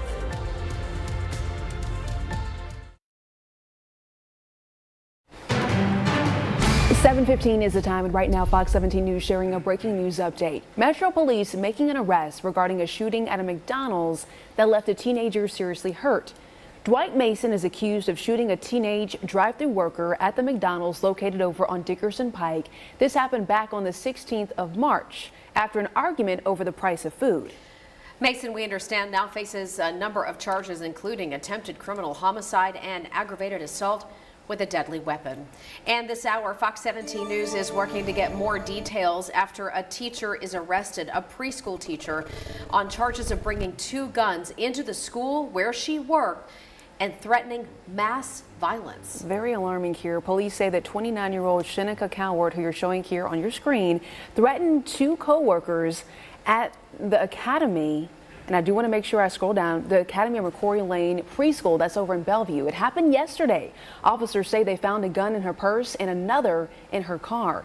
If you want to read more about this story, do go to fox17.com. And right now, Murfreesboro police are working to find a man who hasn't been seen for months. But the missing persons call just came in this week. This is Stanley Dotson Wise, first reported missing just Wednesday.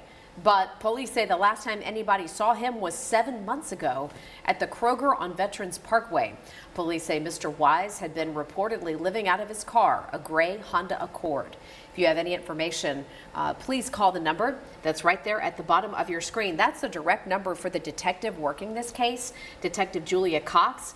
The number 629-201-5514. Also, a good reminder here, if you're heading out the door and you want to get the latest headlines from all of us here at Fox 17 News, you can do that. We have the news, sharing it for you right at your fingertips. Always be in the know by downloading our free Fox 17 News app. You can get it right now by scanning the QR code that we have up on your screen, and you can always stay informed. Talking about staying informed, weather-wise, we want to go ahead and prepare. I heard you say that we might have to cover our plants. It's a possibility. Greg. I'm not ready. It's April after all. You know, I went ahead and did all the planting, and now I got to bring it all inside. You just never know around here. Isn't No, it crazy? I know my mom says that. She's Yeah. like, I don't know how to keep up with this Middle Tennessee weather. It's hard to. I mean, we could get snow in April, or we could get thunderstorms in near 90 degrees. Don't say that word. Depends on the day. And this is a week where we went from 87 last Sunday to barely 60 this Sunday. Some people didn't like the heat. Now people aren't going to like the cool. I mean, there was a little something for everybody, I guess. All of us at least got a little taste of comfort, no matter what that might be. But yeah, we're going to definitely be cooler. And that night Erica was talking about is going to be Sunday night into Monday. I'm not going to guarantee you that we're going to get that cold, but all hints are that we'll be at least the upper 30s. And that's territory for wanting to watch out for plants that can't handle middle 30-degree temperatures. Right now, we're talking 60s. We are warmer right now than we're going to be most of the upcoming weekend. The entire weekend, not just the mornings, the afternoons as well. The cool front that brought in our showers and storms is going to take over here a little bit later, but it's also left us with some ponding in some areas, temperatures in the 50s and 60s, and rain that ended this morning, and we'll maybe get a shower or two, but for the most part, we are done, and we're just going to start turning cooler. That's the name of the game. Some sunshine out there right now for a few of us. You'll get a little bit of that out the window here, too, for lunchtime. Temperatures holding steadily in the 60s, though. We don't warm much more than where we're at. We're going to keep things in the 60s, maybe hit 70 if we're lucky, and then things continue to drop down here. Overnight tonight, 49 degrees. Tomorrow, 65, and then 60 on your Sunday. Keeping it dry, but also keeping it cooler. And then there is that Sunday night in the mid to upper 30s. If you're in the Cumberland Plateau especially, you really may be covering your plants before you wake up on Monday. All right, everyone, let's get to your steer clear traffic out there this morning. Let's get started here at I-24 at Old Hickory Boulevard. This is coming in from the Cane Ridge, Antioch area. Traffic there starting to ease up, especially on that exit ramp. I believe we had a small crash or problem here right at the ramp for exit 62 as you make your way into Antioch. Looks like it's cleared up now. Still got a slow go making your way in, though, from places back behind this, going back towards Waldron Road and Laverne and Smyrna. Let's get to your drive times. Fresh out the oven for you. 64 minutes coming in from Clarksville. Just now, over an hour coming in from Murfreesboro. But a lot of times, this time can easily be back into the 80s sometimes. So we're good at 63 minutes. 55 coming down from the Kentucky state line. 7:20 is the time right now, and making headlines here in Nashville. Something is about to happen, and it's called the Nashville Canna Festival, as in cannabis. This is something that is certainly making headlines here at home. Yeah, the festival also sparking a bigger conversation about the legalization of hemp and cannabis right here in the volunteer states. So Fox 17 News reporter Karen Aguilar joining us live this morning to explain what this is all about. Good morning. Good morning. Although medicinal and recreational use of marijuana is illegal in Tennessee, CBD, a component of marijuana, is not, which is what is going to be showcased here today at the festival. It doesn't start till 4 o'clock, but behind me, in between those barriers, we are expecting to see a selection of cannabis products, food trucks and vendors. This is an opportunity to learn about the health benefits of CBD. There will be workshops and educators to try to show cannabis in a new light. Legislation that has gone throughout the Tennessee General Assembly to legalize cannabis has been shot down, although legislation to allow CBD and hemp recently passed, breaking through the stigma. Democratic Representative Afton Bain reacts. I'm so happy that this event is taking place. I think that it's going to take all of us to shift the stigma around cannabis. And so I'm excited that the organizers decided to set up shop in Nashville. I hope lots of folks will attend and learn how legalization could potentially impact their lives. We reached out to Republican lawmakers on reaction to not just this festival, but where they see the legislation going in the future towards legalizing cannabis. We haven't heard back yet. Reporting live in Nashville, Karen Aguilar, Fox 17 News, your Code Red station. Karen, thank you. Looking ahead, imagine state-of-the-art portable metal detectors in every school system in Middle Tennessee. Ahead, Dennis Ferrier is discussing a new law that could help make our schools safer, some say. The annual Nashville Comedy Festival going on in different comedy clubs across the city, hosting some big names. For it all. Save up to 20% per night at one of our incredible resorts. Dollywood, love every moment. Just about 7:25, and right now, Fox 17 News is continuing to follow breaking news out of the Middle East this Friday morning. Leaders over in Iran say overnight they intercepted 3 drones after a suspected Israeli airstrike on the country. So these updates continuing to pour in. This morning, though, the White House remaining pretty tight-lipped about this attack, but also saying it does appear to be retaliation for last weekend's Iranian attack on Israel. U.S. Secretary of State Antony Blinken says the U.S. was not involved in any operations, but also adds they were given advance notification of an intended Israeli strike in the coming days. He also says that the G7 countries are committed to de-escalating the tensions between the two countries. And right now, this morning, the group is meeting over in Capri, so more updates to come. All right, at 7:25, live look there at First Horizon Park, where the Nashville Sounds will be taking the field yet again. And before all the action begins, our own Jen Waddell will be warming up in the bullpen and then take the hill. She prepares to throw out the first pitch. Of course, it's all part of Fox 17 News fireworks Friday night over there at the ballpark. Well, it looks a little windy out there. Hopefully that calms down. I don't need anything else getting in the way of No, you just, throwing the ball across the plate. You just factor it in. You make the wind work for you. Oh, I don't know if I had that much skill in the effort, but I appreciate all the confidence y'all are giving me here. Fine. Hey, 7:26 right now, happening in your community this weekend. This is new from the Williamson source. The wait is over. Daddy's Dogs is opening at the factory at Franklin today. Now, the Nashville Hot Dog Company announced just last summer that Franklin would be their next location, and they would open up there at the factory. The expansion marks an exciting milestone for the restaurant chain. Today, we'll also be giving out tickets to the next Nashville SC game out there at the Daddy Dogs. Again, this is down in Franklin. 7:26, quick check of your forecast here, getting us into the upcoming weekend, and starting with the 72-degree temperature for today. Rain has been ending. You might catch a light little shower this morning, but that is it. No more thunderstorm activity. We're drying out nicely, but the cooling begins, and this is finally a chance to get out there. Maybe not today because we are just wrapping up the rain, but tomorrow and Sunday, and mow the lawn. Just watch the radar carefully, check the grass real quick. Plenty of hours to take care of that, or maybe you just want to be lazy this evening. It's going to be cool, almost kind of a fall feeling here on a spring day. 67 degrees at 6 o'clock. Yeah, the bonfire forecast puts you to 62 at 8 p.m. and then 60 degrees by 10 p.m. We'll look at that cooler weekend and try to find some warmth next week and the next weather makers. We go to our 7:30 half hour.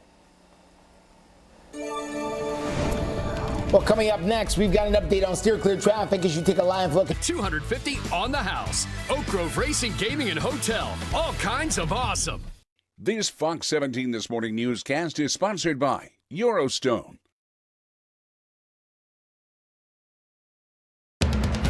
You're watching Fox 17 News This Morning, your Code Red station. After a very active night for some, we're finally getting back to a calmer weather pattern. Some sun even trying to make its way out. Now we go from rain to well below average temperatures. How cold will be and how long they stick around coming up. And steer clear traffic is north of town, 65 at Dickerson Pike. We're going to tell you about other drive times around the mid-state. 7:30 on the dot. Thank you so much for joining us here on a Friday morning. For Fox 17 News, I'm Erica Glover. I'm Jennifer Waddell. We're glad to be your live local news source. We've always got you covered through 9 a.m. Those other stations, they go to network programming that is national and pre-recorded. but we are live and local just for you. And hey, the good news is this Friday morning, weather is not a cause for concern. We're going to ask our Code Red meteorologist to step on in and give us an update because the temperatures, they are going to dip, but some might say that that's a good thing. That is a good thing. I mean, it'll give us a little break from the heat that we had day after day. But actually, even though we're getting cooler temperatures and some might go, well, I liked the 80s. The rain is gone, and the rain was in here for just long enough to where your allergies will be a little bit better this weekend. So with, cooler temps does come at least a little relief trying to breathe walking around outside. Here was the last 12 hours. We had a few showers and even one severe thunderstorm in Robertson County that gave us a little bit of severe weather, but that was it. We only had one warned storm yesterday evening. Nothing else happened overnight. Where that warning was and all the rain we had early in the evening had everything die down when those showers and storms tried to track through Middle Tennessee overnight. Now we're relatively dry when it comes to nothing coming down from the sky, but we do have some wet pavement, some wet grass. That'll be with us here for at least first portion of today. Showers and storms, though, taking a hike, cooler air moving in. A look over downtown. We've been getting some bursts of sunshine here and there in the Nashville area. Temperatures holding steadily in the 60s. We're talking about 67 right now in Nashville. The only area that we're seeing 50s pop up is the beginning leading edge of a cool front moving in areas like Paris and Hopkinsville, but we're not going to be all terribly that cool today at least. Watch for some ponding, temps in the 50s and 60s. Just cautious as we're getting around here on a Friday morning, making sure we're all staying safe and we can get to the weekend and enjoy ourselves. What does it mean for lunchtime? It means that you're going to keep everything almost exactly like it is right now, with how it feels, with the breeze that we've got, with the cloud cover, and also with our temperatures that will stay in the 60s. Steer clear traffic. Let's get you to I-65 at Moore's Lane. This is coming down from the Franklin area. You're looking good out there in Williamson County. No big problems so far as you make that drive in. Things are not bunching up. Things are relatively relaxed out there for this time of the morning. Other days of the week, we can count on huge backups right here, but not this morning. We're okay. This is 40 at New Hope Road coming through the Hermitage area. Also looking good. We did see some slowdowns here a little bit earlier in the morning, but not now. We're doing really nice there. We're going to check in with your latest drive times coming up here in the next few minutes. Right now, though, we do have an update from Metro Police who say a man has now turned himself in regarding an outstanding vehicular homicide warrant for a deadly November crash. Yeah, so the man you're about to see here on your screen is one that we told you about earlier this week. Police tell us that Nicholas Abdul-Wali did turn himself in yesterday. He's accused of causing a crash on Murfreesboro Pike in South Nashville that killed 60-year-old Miguel Sanchez Lara. Abdul-Wali is currently being held on a $25,000 bond. A nonprofit government watchdog group called OpenTheBooks.com, they have recently found that Metro Nashville officials expect there will not be any kind of increased revenue next budget year, and will have to cut spending. But then employees, they say, are asking for sizable raises. All right, so how do you balance that? We're following the money this morning with Rachel O'Brien from OpenTheBooks.com. Good morning. Yeah, so money is going to be tight in the next budget. Metro officials haven't really decided how they're going to handle it yet. So Nashville was bringing in money after the pandemic shutdowns. Tourists were returning. Residents were going out. There was pent-up demand, and so people were spending a lot. But now the city is sort of transitioning into a more normal spending pattern. Metro also got millions of federal COVID aid dollars, and that aid is dwindling, so they'll no longer have that. And so the finance director said he does not expect to see any revenue growth, as you said.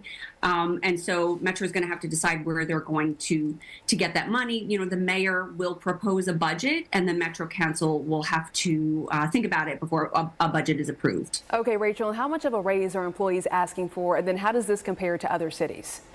Yeah, so Metro's HR told the Civil Service Commission that they're recommending a 3.5% cost of living raise for employees and a 3% merit raise for qualifying employees. So that would be a combined 6.5% for some people. Last year, Metro saw a 6% cost of living adjustment, so almost double, and a 3% raise. So that added to 9%. So some local union leaders are saying that the 6.5% that HR is recommending is not enough. One leader asked for 5% raise instead of 3%. So the national average for raises last year was around 4%, just over 4%. And this year it's going to be even lower. And so a lot of cities are experiencing what Metro Nashville is experiencing, in that there's no longer federal COVID aid. And so they have to deal with sort of adjusting the budget for that. And the payroll is going to have to be adjusted as well. And so employees may not get that 9% raise that they're asking for, which would be significant. All right. Rachel O'Brien with openthebooks.com. Thanks for your time. Thank you. All right, we're switching up gears here and talking about golf because we're learning more about an exclusive 18-hole golf course that is set to open in Nashville this year, and it's going to be started and really executed by pop star Justin Timberlake. Yeah, he's putting his name on this. The former NSYNC lead singer, avid golfer, collabing with a company called 8 a.m. Golf. They're going to build the Bounty Club in the Whites Creek part of Nashville. This is just north of Nashville, 6, 7, 8 miles maybe north of downtown. They're going to have reportedly incredible views, and having been through that area a lot personally, I can tell you there's a ton of farmland and the rolling hills. Oh, yeah. That would certainly make for a pretty golf course. It looks to be, based on the property records, it looks to be just south of the Fontenelle Mansion. So give you a little bit of perspective there. We'll be getting you updates on this development as they come in. Coming up, I'll tell you all about a festival that's happening here today in Nashville that talks all about cannabis and even showcases cannabis products. And right now, Fox 17 News has you covered. A couple of different live looks. Top left is downtown Nashville. Bottom right is a traffic backup, I-65. Brand now with payments from $239 a month. Search your local Honda dealer today. This Fox 17 This Morning newscast is sponsored by U.S. Pest Protection. Coming up on 7:40 on this Friday morning, we are following breaking news right now as we know that police have been investigating an overnight shooting that left one person dead. All right, we know that this is in North Nashville, just north of a Cumberland River on Young's Lane, and that is where we find Fox 17 News reporter Peyton Muse with this breaking news update. Good morning. Good morning, Justin and Jen. So we do know, as you all said, one person is dead overnight, or a shooting last night right here on 910 Young's Lane. Metro Police tell us this happened around 9:15 last night. Again, just along the Cumberland River here. One person is dead. We are working to get more information, so just stick with us at fox17.com on air and online as we learn more from Metro Police. Reporting live in North Nashville, Peyton Muse, Fox 17 News, your Code Red station. All right, Peyton, thank you. By the way, I'm going to give you a little bit more perspective about that location. This is just off the intersection of Buena Vista and Trinity. Yes, they are the north side of town for sure. Let's get to Greg. Taking a look here on our Metro Center camera, we're trying to burst a little sunshine through the cloud cover that built in overnight when those showers and storms track through.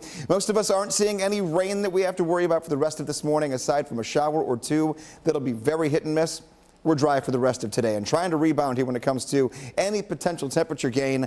It's going to be cooler than yesterday. We're not going to hit the 80s. I would go with long sleeves and pants today, maybe even the umbrella just for reassurance until we get to about 10 or 11 o'clock this morning. Taking a look, maybe you wanted to get out on the golf course the last 2 days, but you haven't found the right opportunity here with our hit and miss showers and storms each day and that timing being different. Well, tee times this afternoon and then into the evening, depending upon where you might be shooting a round of golf here. Could be cart path, but I will just tell you a little bit breezy. Temperatures in the middle 60s by noon, 70 degrees at 3 p.m., and even cooler for the upcoming weekend. A cooling trend begins today. We'll see how long it lasts before our next potential 80-degree day comes back into the forecast. Steer clear traffic for you. Let's get you out to I-24 Haywood Lane. Making that drive in from the Antioch area. Things are moving along pretty well. Do have a slight slowdown coming through from the Murfreesboro, Antioch, Smyrna, Laverne area. Just over an hour right now on that drive. We're also picking up information about a possible crash over at Moore's Lane. This is down in the Franklin area. Understand that area may be shut down for a little bit because of a crash where a car may have flipped over. We're going to try to get some more details on that, bring that to you coming up in our next traffic update. Poor Tennessee counties that had no chance to buy state-of-the-art metal detectors. Been the inspiration for it all. Save up to 20% per night at one of our incredible resorts. Dollywood, love every moment. Fox 17 News Farrier Files is sponsored by Bart Durham Injury Law. Welcome back to Fox 17 News this morning. Imagine state-of-the-art metal detectors in every school system in Tennessee. A bill to put at least 3 portable detectors in every county in our state appears right now to have strong support. Fox 17 News' Dennis Ferrier has the story in this morning's Ferrier Files. Not just metal detectors, smart metal detectors, portable metal detectors that can be moved to meet a threat.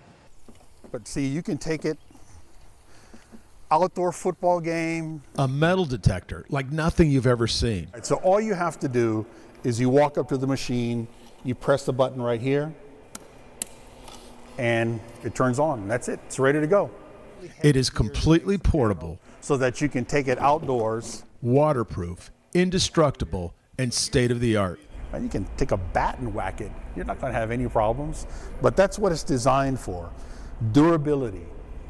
So it needs to work, it needs to be easy, and it needs to be durable. It is exactly the kind of metal detector designed for today's needs. Exactly the kind of metal detector that poorer Tennessee counties can't afford. Former Tullahoma Mayor Steve Cope. But there's a lot of distressed and at-risk counties in Tennessee that just don't have the resources. I think it's important to do everything we can do to keep our children as safe as possible. This is why State Senator Janice Bowling wrote a bill that would make metal detectors like this available to every county in the state of Tennessee for the drastically reduced price of $17,000 each. It is reasonable and it's very affordable. I have 6 rural counties in my district, and so $17,000 that the state will create that fund, that would be wonderful for them to be able to apply on an as-needed basis, because some schools might need them. The new law would cost taxpayers $7 million, but in a $50 billion budget, Senator Bowling and others feel $7 million is a bargain. A bargain if it stops one school shooter. Because some might need 3 and others might need 20. And at $17,000 for a metal detector that had so many of the attributes that the way it was put up, it was very easy to transport, very easy to modify, very easy to add other systems to it, so that you would be able to have that deterrent as well. The state would only offer metal detectors that are state-of-the-art, like the Vigil 5 in Tullahoma. Metal detectors you can move between schools if there is a new threat. Metal detectors where you can add things like face recognition or weapons detection. You can use them in the courthouse or a contentious school board meeting. Take them to a football game. You get the point. Because there is no place safe from the threat of violence, not anymore. It's a shame to see the violence that we have today, but it's also shameful if we don't try to do all we can to keep children safe in schools.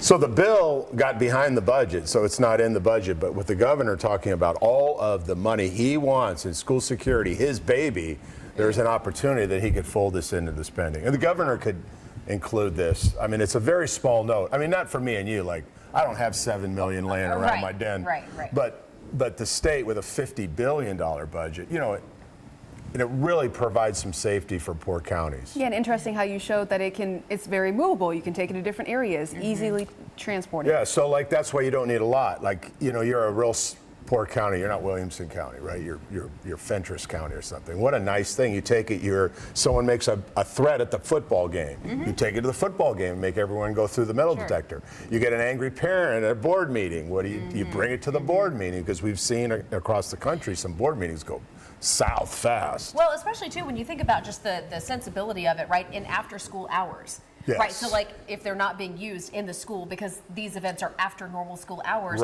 would be very easy to shift them over for those purposes. And although they're metal detectors, you can add to them, right? You can put the face recognition, right? You can put the weapons detection, so you can kind of build on them. You know, they have component pieces, almost like a Lego metal detector. You know, you add this. So you'll be watching. You could put a pink. Well, listen, the possibilities are endless, okay?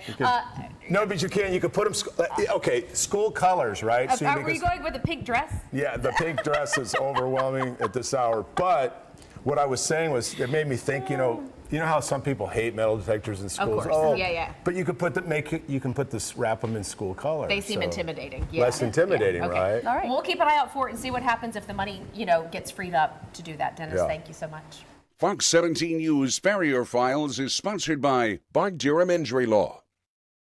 7:50, and for the first time this entire week, weather's taken a back seat to a lot of other news because there's not much to talk about other than just cooler temperatures. Getting you out the door this morning to a very similar start with the temperature profile that we've had so far this week. It's the afternoon where we just don't quite hit the mark. There are no other 80-degree days ahead of us here for the next 7 to 10 days.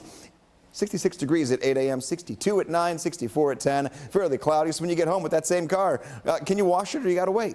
I would say wait today just because there is some wet pavement out there for many of us, but if you get home and things are looking pretty dry, go for it. And then you can wash on Saturday and Sunday. Just watch out for the wet pavement in the neighborhood. The last thing you want to do is get a car wash and then go right through a puddle. Taking a look. Our dog of the day, we have Roxy, sent in by the Fanning family. And this entire morning and afternoon now looking good for dog walks. But similar situation, though, might be some wet paws when you get into the house a little bit later just because of what happened overnight. Taking a look. 66 degrees, and it's going to actually drop a degree or two before it gets warmer. Cold fronts moving in, then the sun will heat us back up to right near 70 degrees, so keep that in mind. As far as the 7-day forecast goes, 72 degrees today, middle 60s on Saturday, upper 50s to near 60 on Sunday, and then we'll stay in the 60s and 70s all of next week. Steer clear traffic out there at 7:51. Quick look here at I-24 at Haywood Lane. We do have a crash here on the shoulder of the road, so heads up as you make that drive in from Antioch, from Smyrna and Laverne. This is going to back you up just a little bit there on that south and east side coming in from Rutherford County. So be advised, this is 65 here at I-24 as you make that drive in from the junction on the north side. Typical slowdown in this particular area. We'll continue to follow other parts of town coming up over the next few minutes. We're also continuing to follow breaking news out of the Middle East this Friday morning. That is where leaders over in Iran say they intercepted 3 drones overnight in a suspected Israel airstrike on the country. Well, this morning, the White House remaining pretty tight-lipped about the attack, which appears to be a limited retaliation for last weekend's Iranian attack on Israel. U.S. Secretary of State Antony Blinken says the U.S. was not involved in any operations, but also says they were given advance notification of an intended Israeli strike in the coming days. Well, Russia is also joining in on this discussion this morning. A Kremlin spokesperson says they're studying the details of the attack and advocating restraint on the part of both countries. 7:52 is your time right now. Still ahead on Fox 17 News this morning, TSU in the spotlight as they get closer to becoming the first historically black college and university to introduce ice hockey. And right now, we do want to say thank you for waking up with us here every morning on Fox 17 News. We are your only local renting. Call Tennessee home buyers. Get the most money by selling your house the easy way. Call 299 cash today.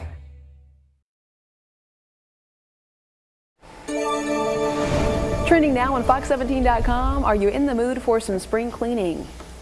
Not really. But now is the time to get rid of your cabinets when it comes to unused prescriptions, those expired medications. Did you know this? The third Friday in April is National Clean Out Your Medicine Cabinet Day. How about that? The day started because health experts wanted to raise awareness about the dangers of keeping outdated prescriptions or even over-the-counter medications in your home. They've been linked to addiction, overdoses, even poisonings. Yeah, so while some medicines don't necessarily expire, they can potentially change over time.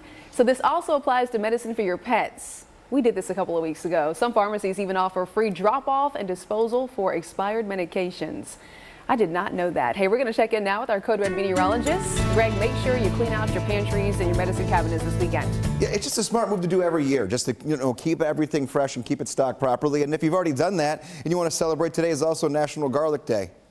People might not want to celebrate with you if you're close to them, but yeah, that's what it is. Today is National Garlic Day. Taking a look here. Maybe you want to make a nice meal. It is a good Friday night, a little bit cooler here. We've had a long week for many of us, dodging showers and thunderstorms. We had a couple rough mornings when it came to some rain. Now we're dying down. Precip chances Saturday, Sunday, and Monday aren't going to be there at all. Right now, 69 degrees. We have not budged with our temperature in Nashville, but outlying areas have gotten a little bit cooler. Future Track wants to pull in a brief shower this morning into very early afternoon. Can't rule it out, but if you get a couple of raindrops, it won't be anything that picks up, it'll die down just as quickly as it moves in. Little specks of green. So most of us are going to stay completely dry all weekend long. Today's 72, though, is going to be the warmest temperature we get for the next 3 to 4 days. Weekend is going to be much cooler. Get the yard work done, though, this weekend. You won't have to contend with the upper 80s we had last weekend trying to mow the lawn.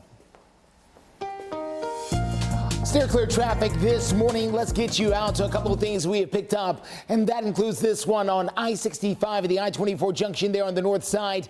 Crash on the shoulder, forcing everyone to slow down even more because, you know, let's face it, this area is already a place where people have to slow down quite a bit, especially this time of the morning because of the congestion. So heads up, you can always take Ellington Parkway if you can get there. Dickerson Pike is another way to steer clear this morning. We're also following a slowdown on I-840. This is south of town, very close to Arnold Road there. You can see the backup here on 840 and the backup on the closest way to get past that, and that's on Highway 96. Both of them clogged up this morning for this particular crash. My suggestion, give yourself extra time. You're going to need it to get through all these red lines. In sports news now, Tennessee State University naming their first hockey head coach, Dante Abercrombie. His appointment comes after TSU announced that, yes, they're going to be the first HBCU to offer men's hockey.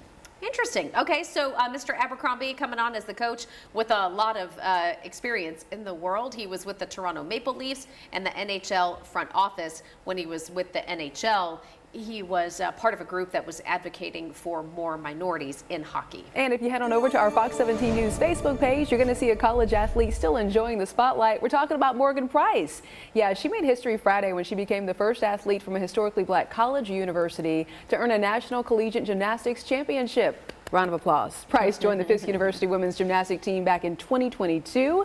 So once again, congratulations to Morgan Price. If you want to read more about this particular story, head on over to our social media pages. And this morning, as we approach 8 o'clock from the Williamson Source, the Franklin Flea Market is back this year.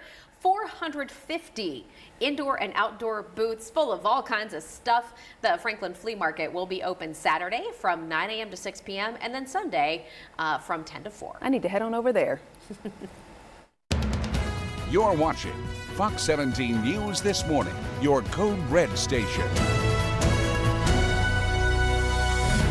Good morning. The rain has come and gone now. Cold temperatures are going to settle in for us here. Nothing that we have to really worry about, but the wardrobe change you need to make for the upcoming weekend coming up in your forecast.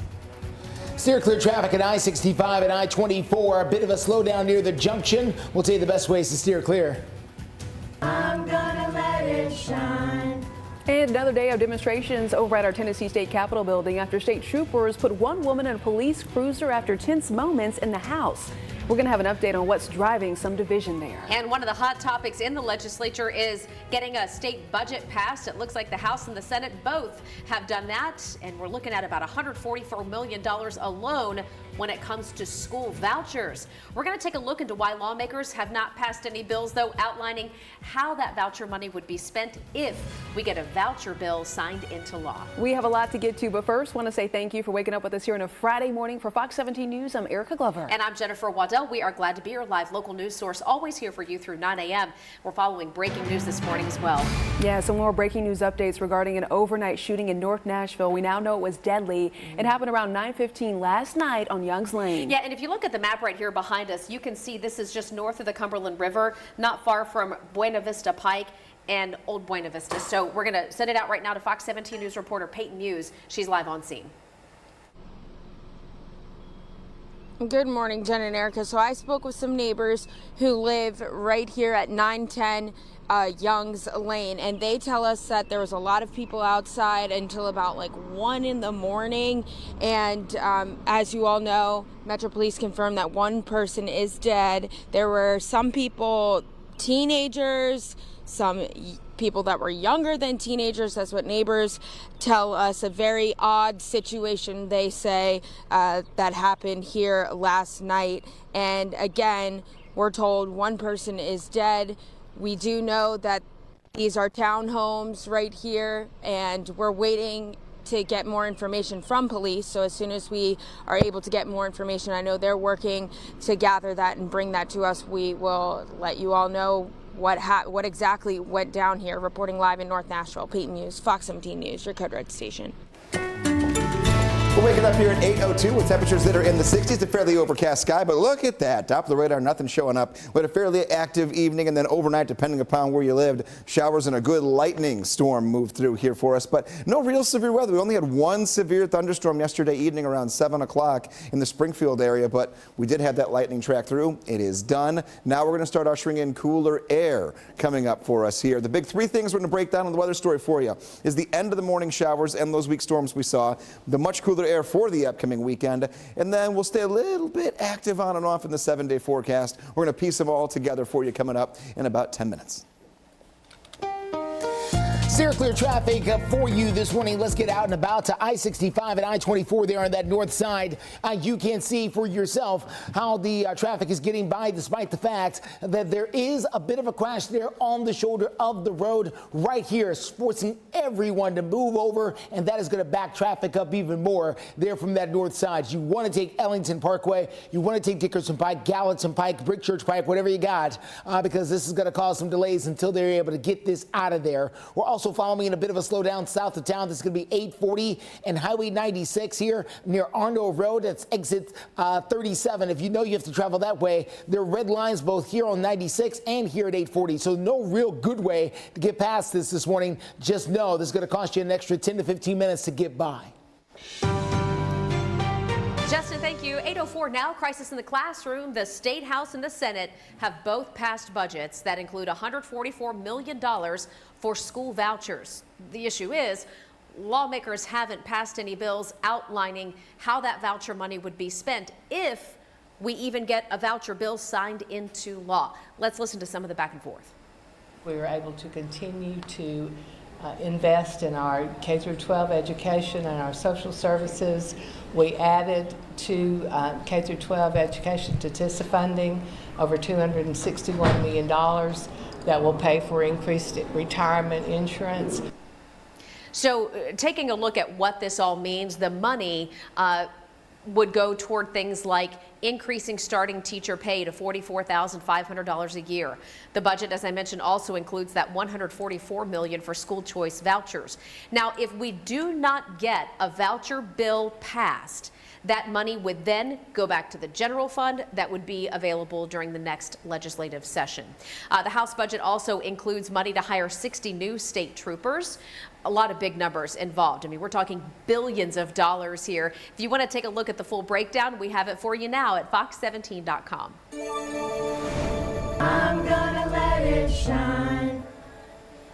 And Erica, budget talks not the only thing going on at the state capitol yesterday. It's been tumultuous, to say the least. Yeah, that's right, Jen. And we now have continuing coverage of demonstrations in the Tennessee State Capitol, showing you some video on your screen after state troopers put a woman in a police cruiser following tense moments in the House. Listen now. The legislature doesn't care about our children. Let her go. Let her go. Tensions increasing once again as some folks were not happy with the bill to allow teachers to carry guns and the new school voucher bill. You could hear some yelling inside along with a whole lot of chants, people certainly letting their voices be heard. State troopers even asking at one point, the group to leave the gallery. After a back and forth with officers, one woman was arrested. Now, this later led to a sit-in on the ground level at the Capitol, and several lawmakers, they also voiced their concerns. It's unacceptable. Allison should not be arrested. While we were voting on actual bills that make a difference in the state of Tennessee, I noticed that both the Justins fled the chamber and decided to go outside and participate in protest instead of actually doing their duty that they were elected to. Well, definitely a lot going on at the Capitol. Keep in mind, hours before all of this happened, we also found out that the House session for today would be canceled. Officials say that decision was not connected to the protesting. Well, coming up, the state budget is passed, but not everybody's happy about it. We're going to tell you why some state lawmakers didn't get what they wanted from that $52 billion. And the Morgan & Morgan, the choice is easy. Get tornado alerts on your phone. Download the free Fox 17 Code Red weather app. 8:09 is the time. The state of Tennessee has just over 7 million people living here. So with that many people, you would think $52.8 billion would be more than enough to split among us to run the different departments here across the state. That includes everything from TDOT and all the roads to the state troopers to the National Guard to the Department of Children's Services, anything with a state seal on it, Tennessee parks as well. But before the budget was passed, some state lawmakers expressed their disappointment about some of the things that were not in the budget because they got cut. We could not fund everything, and for that, given the resources in a perfect world, we would have probably done all those organizations when we funded those, but we did not have the resources, and this is not a perfect world, and we had to make hard decisions. Well, I do think we had the resources because the governor had already allocated those funds. What we did is take them and put them somewhere else. So the funds were there, the funds are there. Those organizations are doing a wonderful job and have a proven record as well. So what happens is the governor proposes a budget, then it's up to the state lawmakers to make changes to that budget. You heard the representative there, Karen Camper, talking about the fact that the program that she wanted had money, but then some state lawmakers took it away, put it somewhere else. There is some extra money that could be available in this budget. There's $144 million set aside for a school voucher program, but so far the two sides have not come together on that. If they can't come to an agreement, that 144 becomes open and goes into the general fund. An update in a case that grabbed lots of attention across the state as the man who caused the crash that claimed the legs of a Smyrna high school volleyball star in St. Louis is now headed to prison.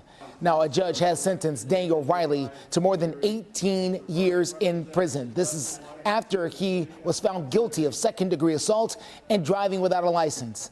The victim in this case, Janae Edmondson, was in St. Louis, Missouri for a volleyball tournament when she was hit while walking on a sidewalk. The judge has denied Daniel Riley's request for a brand new trial. Coming up in your Code Red forecast, we'll work you into a weekend that will be very different than last weekend. We're not going for record highs this time around, but thankfully we're drying out. How long will stay dry as well in your forecast? And steer clear traffic takes us to I-65 at the 24 junction north of town. You can see there for yourself. Section. We've been breathing this. Lots of people don't realize that mold feeds off moisture in their crawl space. But don't worry, we got this. At AFS, we'll do a home inspection for free. Welcome back to Fox 17 News this morning. It's 8:14. We have some sad breaking news to bring you right now. Nashville Christian artist Mandisa has died. K-Love Radio reporting that she passed away at her home in Nashville just yesterday. Mandisa rose to fame after an appearance on American Idol. She even performed right here on Fox 17 News, our morning show.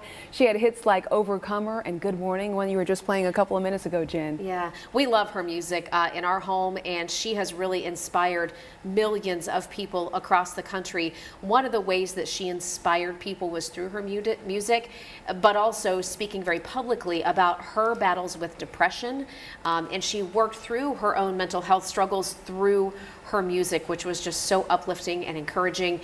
We are hearing from many of you already. We just posted this story over on our Facebook pages, and you're sharing how her music lifted your spirits. Yeah, one comment that we saw on your page was a woman who said, hey, that was my ringtone, my alarm clock in the morning, that Good Morning song. Yeah, well, if you want to share your stories, we've got the story posted there now. You can sound off, and by the way, stay with us as we work together. More information, but Mandisa, the Nashville Christian gospel artist, dead at the age of 47.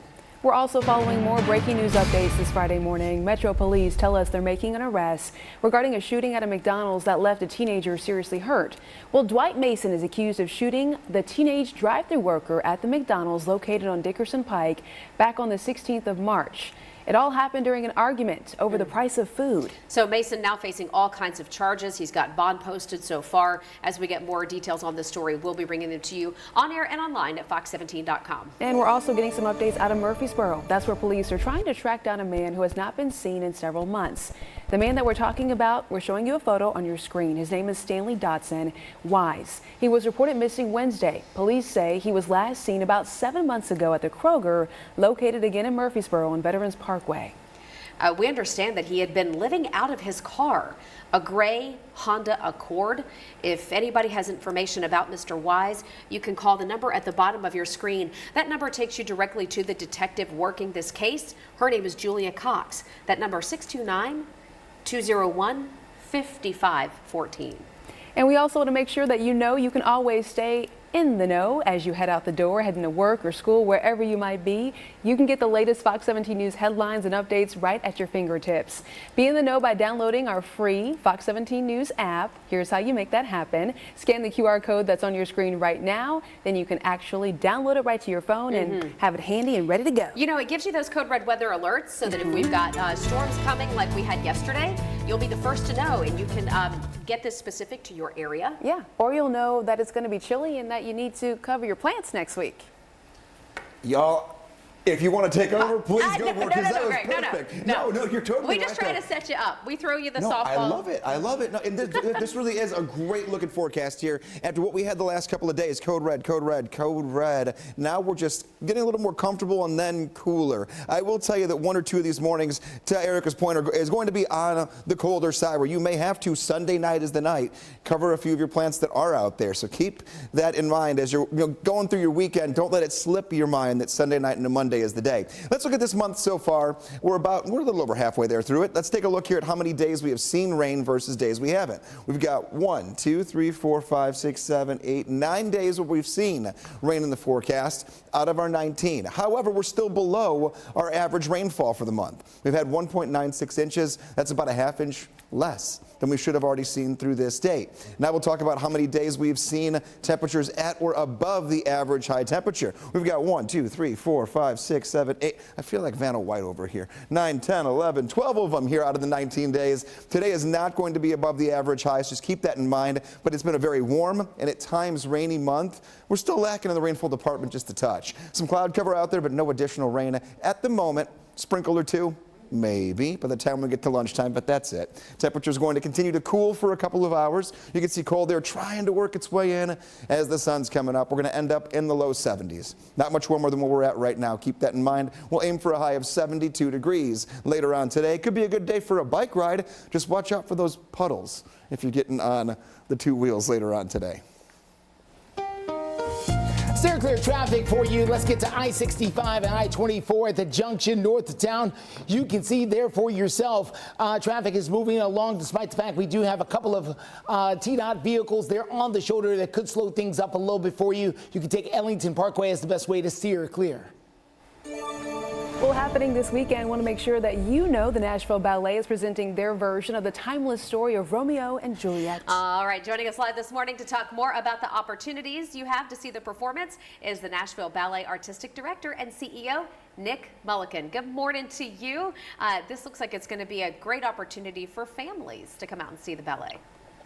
Well, good morning. Yes, it's so exciting to watch this company put together such a fantastic production that captures live music, dance. I think everyone that comes out this weekend is going to have a really great time. And Nick, it's not just this particular performance this weekend. You all are constantly working throughout this summer to put on amazing performances. So what do you want folks who are new to Middle Tennessee to know about the ballet company? Well, it is such an exciting time at Nashville Ballet, and I think for people who are new to Nashville, they should know that this isn't a company that's passing through town.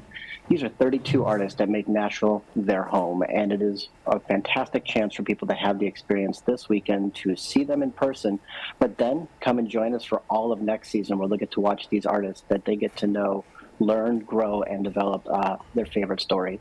And I mean, who knows? Perhaps we'll have another one of your dancers come on the show with us and lift up Erica and spin her around the dance floor.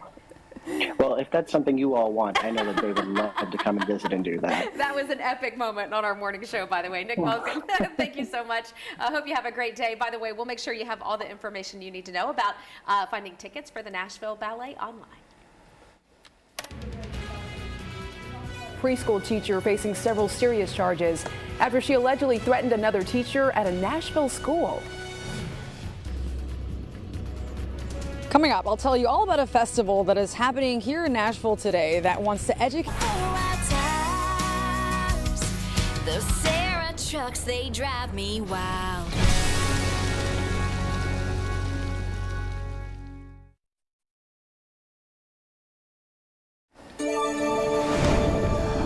everyone, 8:23. There's always something going on in Nashville, something for everybody. Sure. And this weekend, if you're looking for something maybe off the beaten path, something maybe, you know, a little different, we got the Canna-Fest going on here, the Canna Festival. Canna-Fest as in cannabis. Cannabis. Festival. So Yeah. our Fox 17 News reporter Karen Aguilar joining us live this morning to tell us about this event and how what's happening here is linked to current debates in our legislature. Absolutely. Good morning. Although marijuana has medicinal uses and it's recreational, it is illegal here in the state of Tennessee. But the CBD, a component of marijuana that is most commonly used for health benefits, has been legalized. That law passed last year, and organizers of the festival that is happening here today at 4 say that that law is breaking down barriers and is potentially showing some progress towards the future. Now, although there isn't much happening behind me, between those orange barriers, you will be seeing a selection of cannabis products, food trucks, and vendors. This is an opportunity to learn about the health benefits of CBD. There will be workshops and educators to try to show cannabis in a new light. Legislation that has gone throughout the Tennessee General Assembly to legalize cannabis has been shot down, but the recently passed legislation to allow CBD and hemp is making progress, according to organizers. Democratic Representative Afton Bain reacts. I'm so happy that this event is taking place. I think that it's going to take all of us to shift the stigma around cannabis. And so I'm excited that the organizers decided to set up shop in Nashville. I hope lots of folks will attend and learn how legalization could potentially impact their lives. I reached out to Republican lawmakers for comment, and we haven't heard back yet. Again, the festival starts at 4, and it's not just today. It goes on for multiple days. Reporting live in Nashville, Karen Aguilar, Fox 17 News, your Code Red station. 8:25. The rain came in and it moved out of here right in time for sunrise. We just don't see a lot of it yet, but it's there.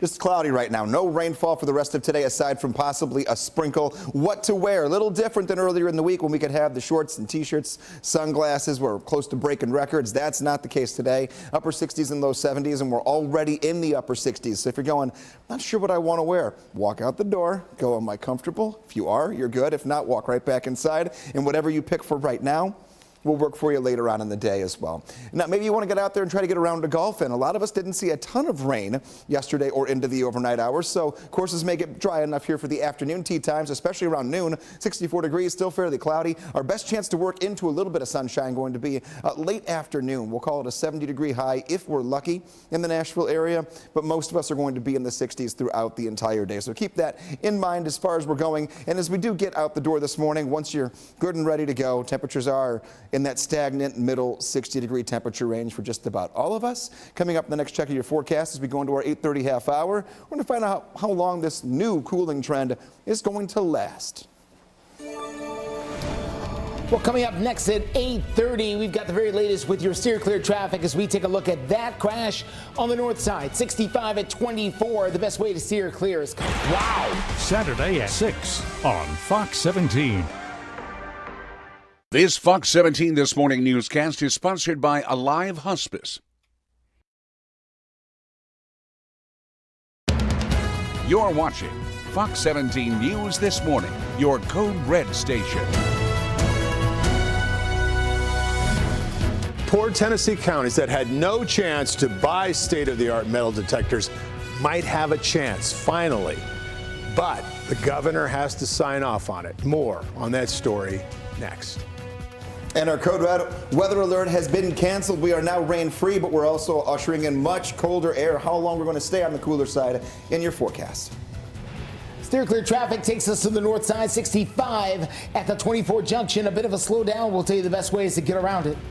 Thank you so much for joining us here on a Friday morning. For Fox 17 News, I'm Erica Glover. And I'm Jennifer Waddell. 30 minutes to go is your live local news source through 9 a.m. And we do want to get you updated on the breaking news this morning. We have just learned that an overnight shooting in North Nashville is deadly. It happened around 9:15 last night on Youngs Lane. That is where we find Fox 17 News reporter Peyton Muse.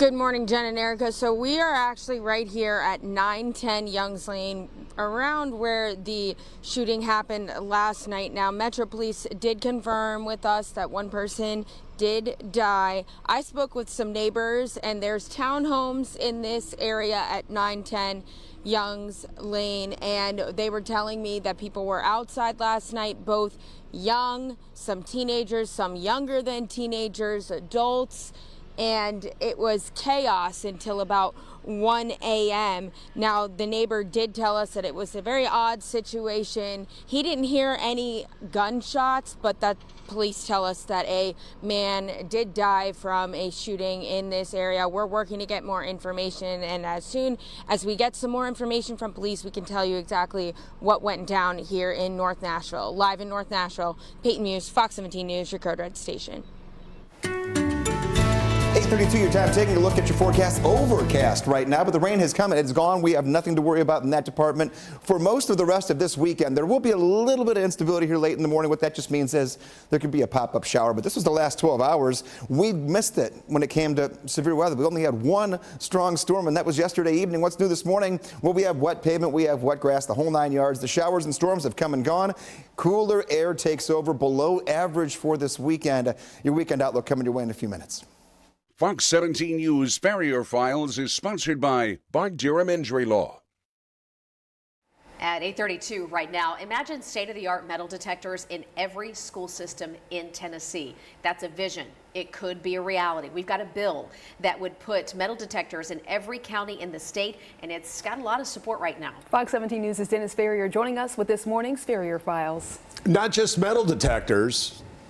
State-of-the-art metal detectors, portable metal detectors that can be moved to meet a threat. But see, you can take it outdoor football game. A metal detector like nothing you've ever seen. So all you have to do is you walk up to the machine, you press the button right here, and it turns on. That's it. It's ready to go. It is completely portable, so that you can take it outdoors. Waterproof, indestructible, and state-of-the-art. And you can take a bat and whack it. You're not going to have any problems. But that's what it's designed for. Durability. So it needs to work, it needs to be easy, and it needs to be durable. It is exactly the kind of metal detector designed for today's needs. Exactly the kind of metal detector that poorer Tennessee counties can't afford. Former Tullahoma Mayor Steve Cope. But there's a lot of distressed and at-risk counties in Tennessee that just don't have the resources. I think it's important to do everything we can do to keep our children as safe as possible. This is why State Senator Janice Bowling wrote a bill that would make metal detectors like this available to every county in the state of Tennessee for the drastically reduced price of $17,000 each. It is reasonable and it's very affordable. I have 6 rural counties in my district, and so $17,000 that the state will create that fund, that would be wonderful for them to be able to apply on an as-needed basis, because some schools might need them. The new law would cost taxpayers $7 million, but in a $50 billion budget, Senator Bowling and others feel $7 million is a bargain. A bargain if it stops one school shooter. Because some might need 3 and others might need 20. And at $17,000 for a metal detector that had so many of the attributes that the way it was put up, it was very easy to transport, very easy to modify, very easy to add other systems to it, so that you would be able to have that deterrent as well. The state would only offer metal detectors that are state-of-the-art, like the Vigil 5 in Tullahoma. Metal detectors you can move between schools if there is a new threat. Metal detectors where you can add things like face recognition or weapons detection. You can use them in the courthouse or a contentious school board meeting. Take them to a football game. You get the point. Because there is no place safe from the threat of violence, not anymore. It's a shame to see the violence that we have today, but it's also shameful if we don't try to do all we can to keep children safe in schools. Now, this fits in very closely with the governor's call for the education safety and all the money he set aside, because it did not make it in the budget. You know, sometimes bills get behind the budget. Yeah. So maybe they wait a year, but it doesn't have to wait a year because the governor has the money, right, to put in. Right. This. You know, and interesting, to the point of money, we've got this $144 million earmarked for the state vouchers. If they don't get a voucher bill approved, they said that money would go back into the general fund. Yeah. So perhaps it could be freed up in that way. There's a lot of ways. I mean, they're 18 to 20 billion just in education. There you are, over there. Whoa, moving cameras. And one thing you I felt highlighted like I in should this. slip. Pardon me? You highlighted in this the mobility of being able to take it from the football team Yeah, that's a great to point. the lobby. And you see, I mean, you could push it on grass. It's like a skateboard. You know, metal detectors, I mean, I've seen them for about 38 years in television, but they're big, Not clunky, yeah. nasty, heavy, fixed. This thing is just, I mean, you just push it. It's like pushing a skateboard. You can push it across grass, wet ground. And the truth is, it's also dummy-proof, which you need. Because I'm a dummy. You can't mess it up. And you turn it on and it works. Yeah. You need something to turn it on at a football game and it works. You know, with 2,000 people ready to go grab a seat, they're not going to want to wait where you're like, I'm sorry, it's not working. Yeah. All right. Big deal. Well, we'll monitor it. We know you'll be Okay, following let's it, monitor it. Okay. We'll run it through the metal detector. Good idea. The story. See if it passes. Beep, beep. All right. Fox 17 News Farrier Files is sponsored by Bart Durham Injury Law.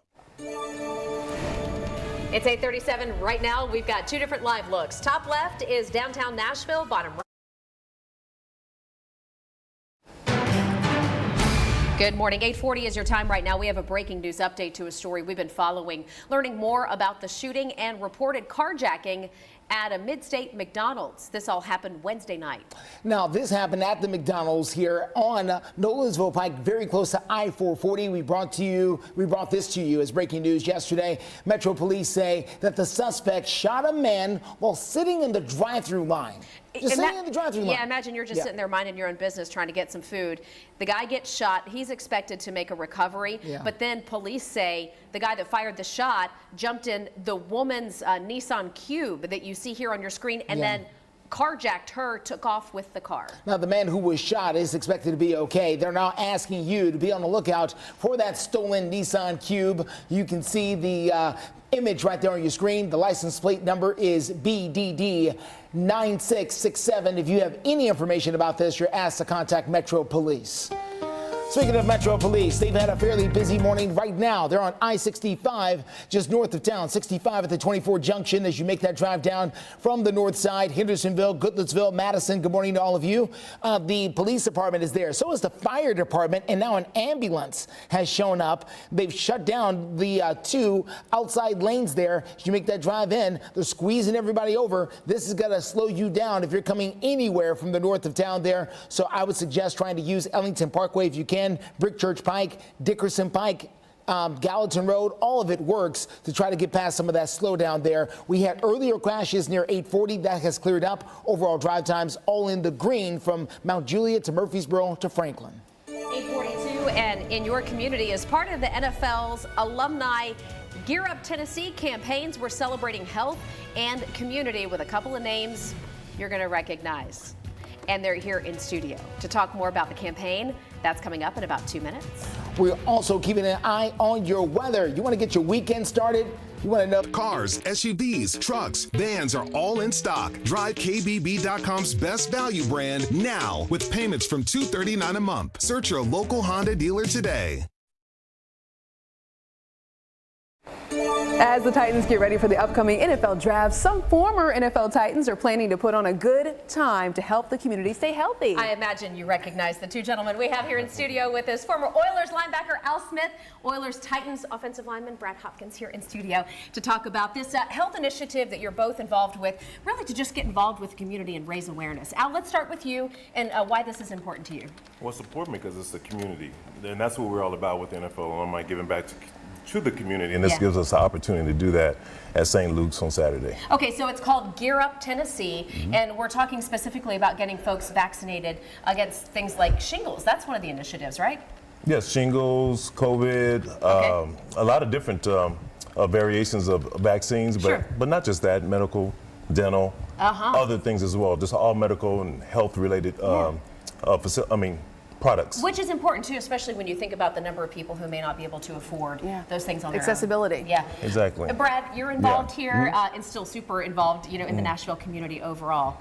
What drew you to this? Well, Jen, you just brought it up. I mean, it's actually bringing those resources that we're going to be featuring at the event on Saturday to the public themselves. So partnering with Meharry, obviously this is a Tennessee Department of Health agenda, partnered with the NFL alumni, so it's just great to be able to get out in the community and get involved. And then getting that accessibility out there to the public. I know folks, when they see you all, they get really excited, correct? Absolutely. Exactly. Especially when Al steps in the building, I mean, people just go nuts.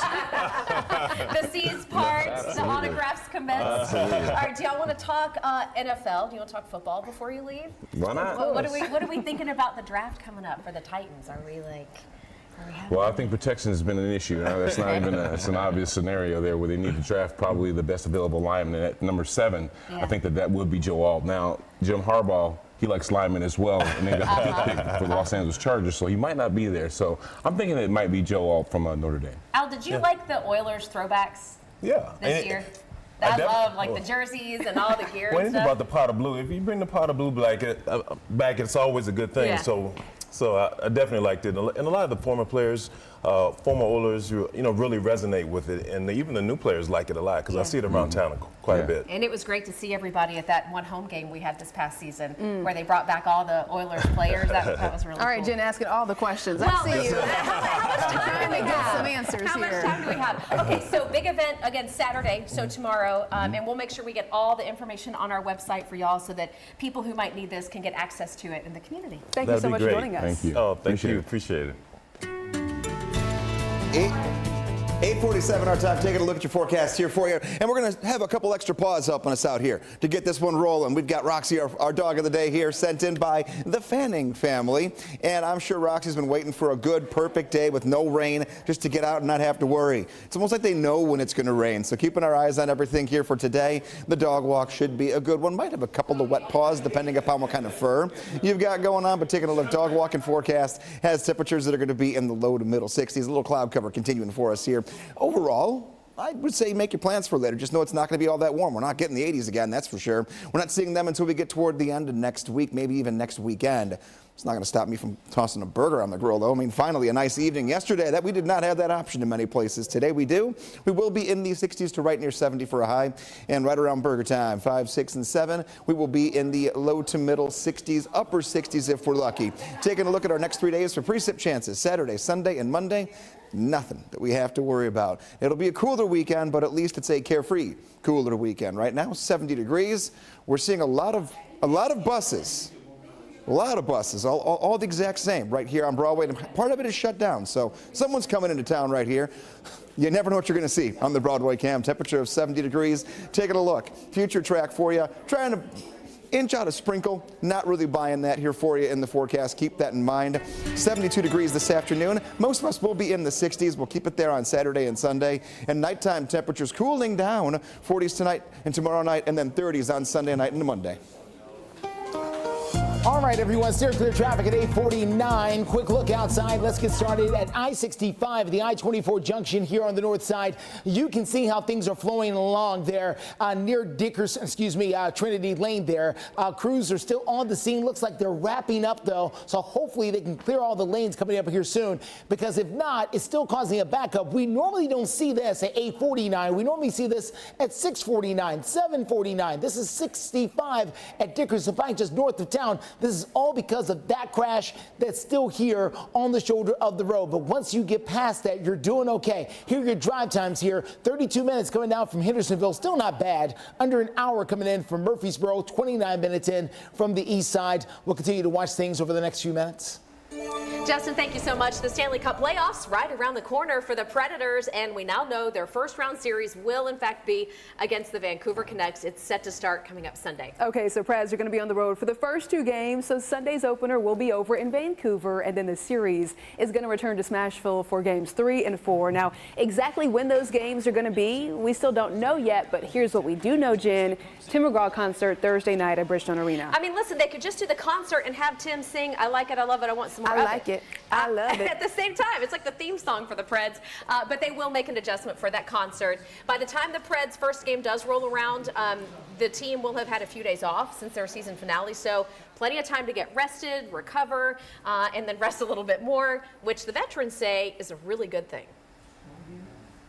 Once it starts, it's especially too if we're going to Vancouver, it's gonna be a lot of traveling, a lot of roads. So I think it's a great opportunity, especially for the older guys to kind of have this time at home and heal up and kind of get that jump back, because it's we know the toll of playoffs. It's you need every possible ounce of energy, and it's gonna be fun.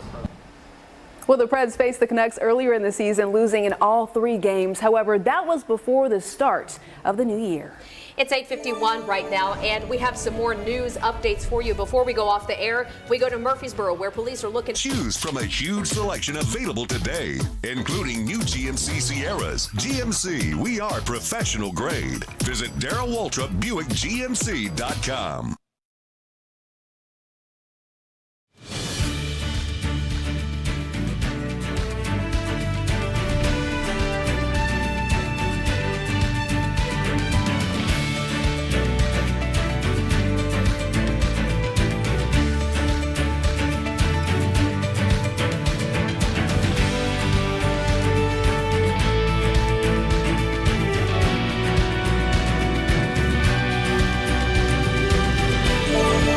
We want to bring you up to speed on a breaking news update. We now know an overnight shooting in North Nashville was deadly. It happened around 9:15, mapping it out for you here over on Youngs Lane. That is just north of the Cumberland River in the Trinity Hills neighborhood. Metro Police now confirming one person was killed. It's a story that we are working to get some more details about, but we'll be sure to update you on any information we get on fox17.com. And this morning, we now know the man who was at the center of both local and national headlines has been sentenced. He was driving the car that crashed into a mid-state teenager, causing her to lose both of her legs. We're talking about volleyball standout Janae Edmondson. So the judge just sentenced Daniel Riley in that case to more than 18 years in prison.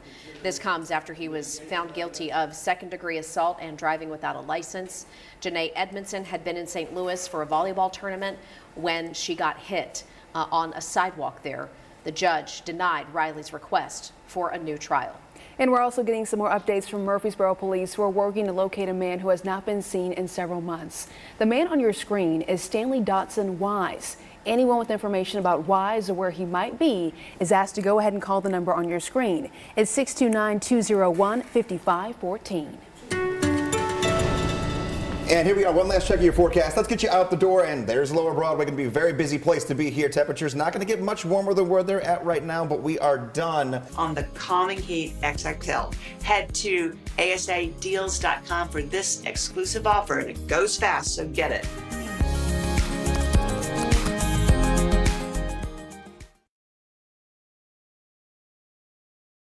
Sponsored by the Big 98, Nashville's #1 for new country and the home of the Bobby Bones Show. You and I have known each other for years. Yes. And you've done so well with your best-selling books over the years, 4 of them before this. But now with Maria's Scarf, out April 30th.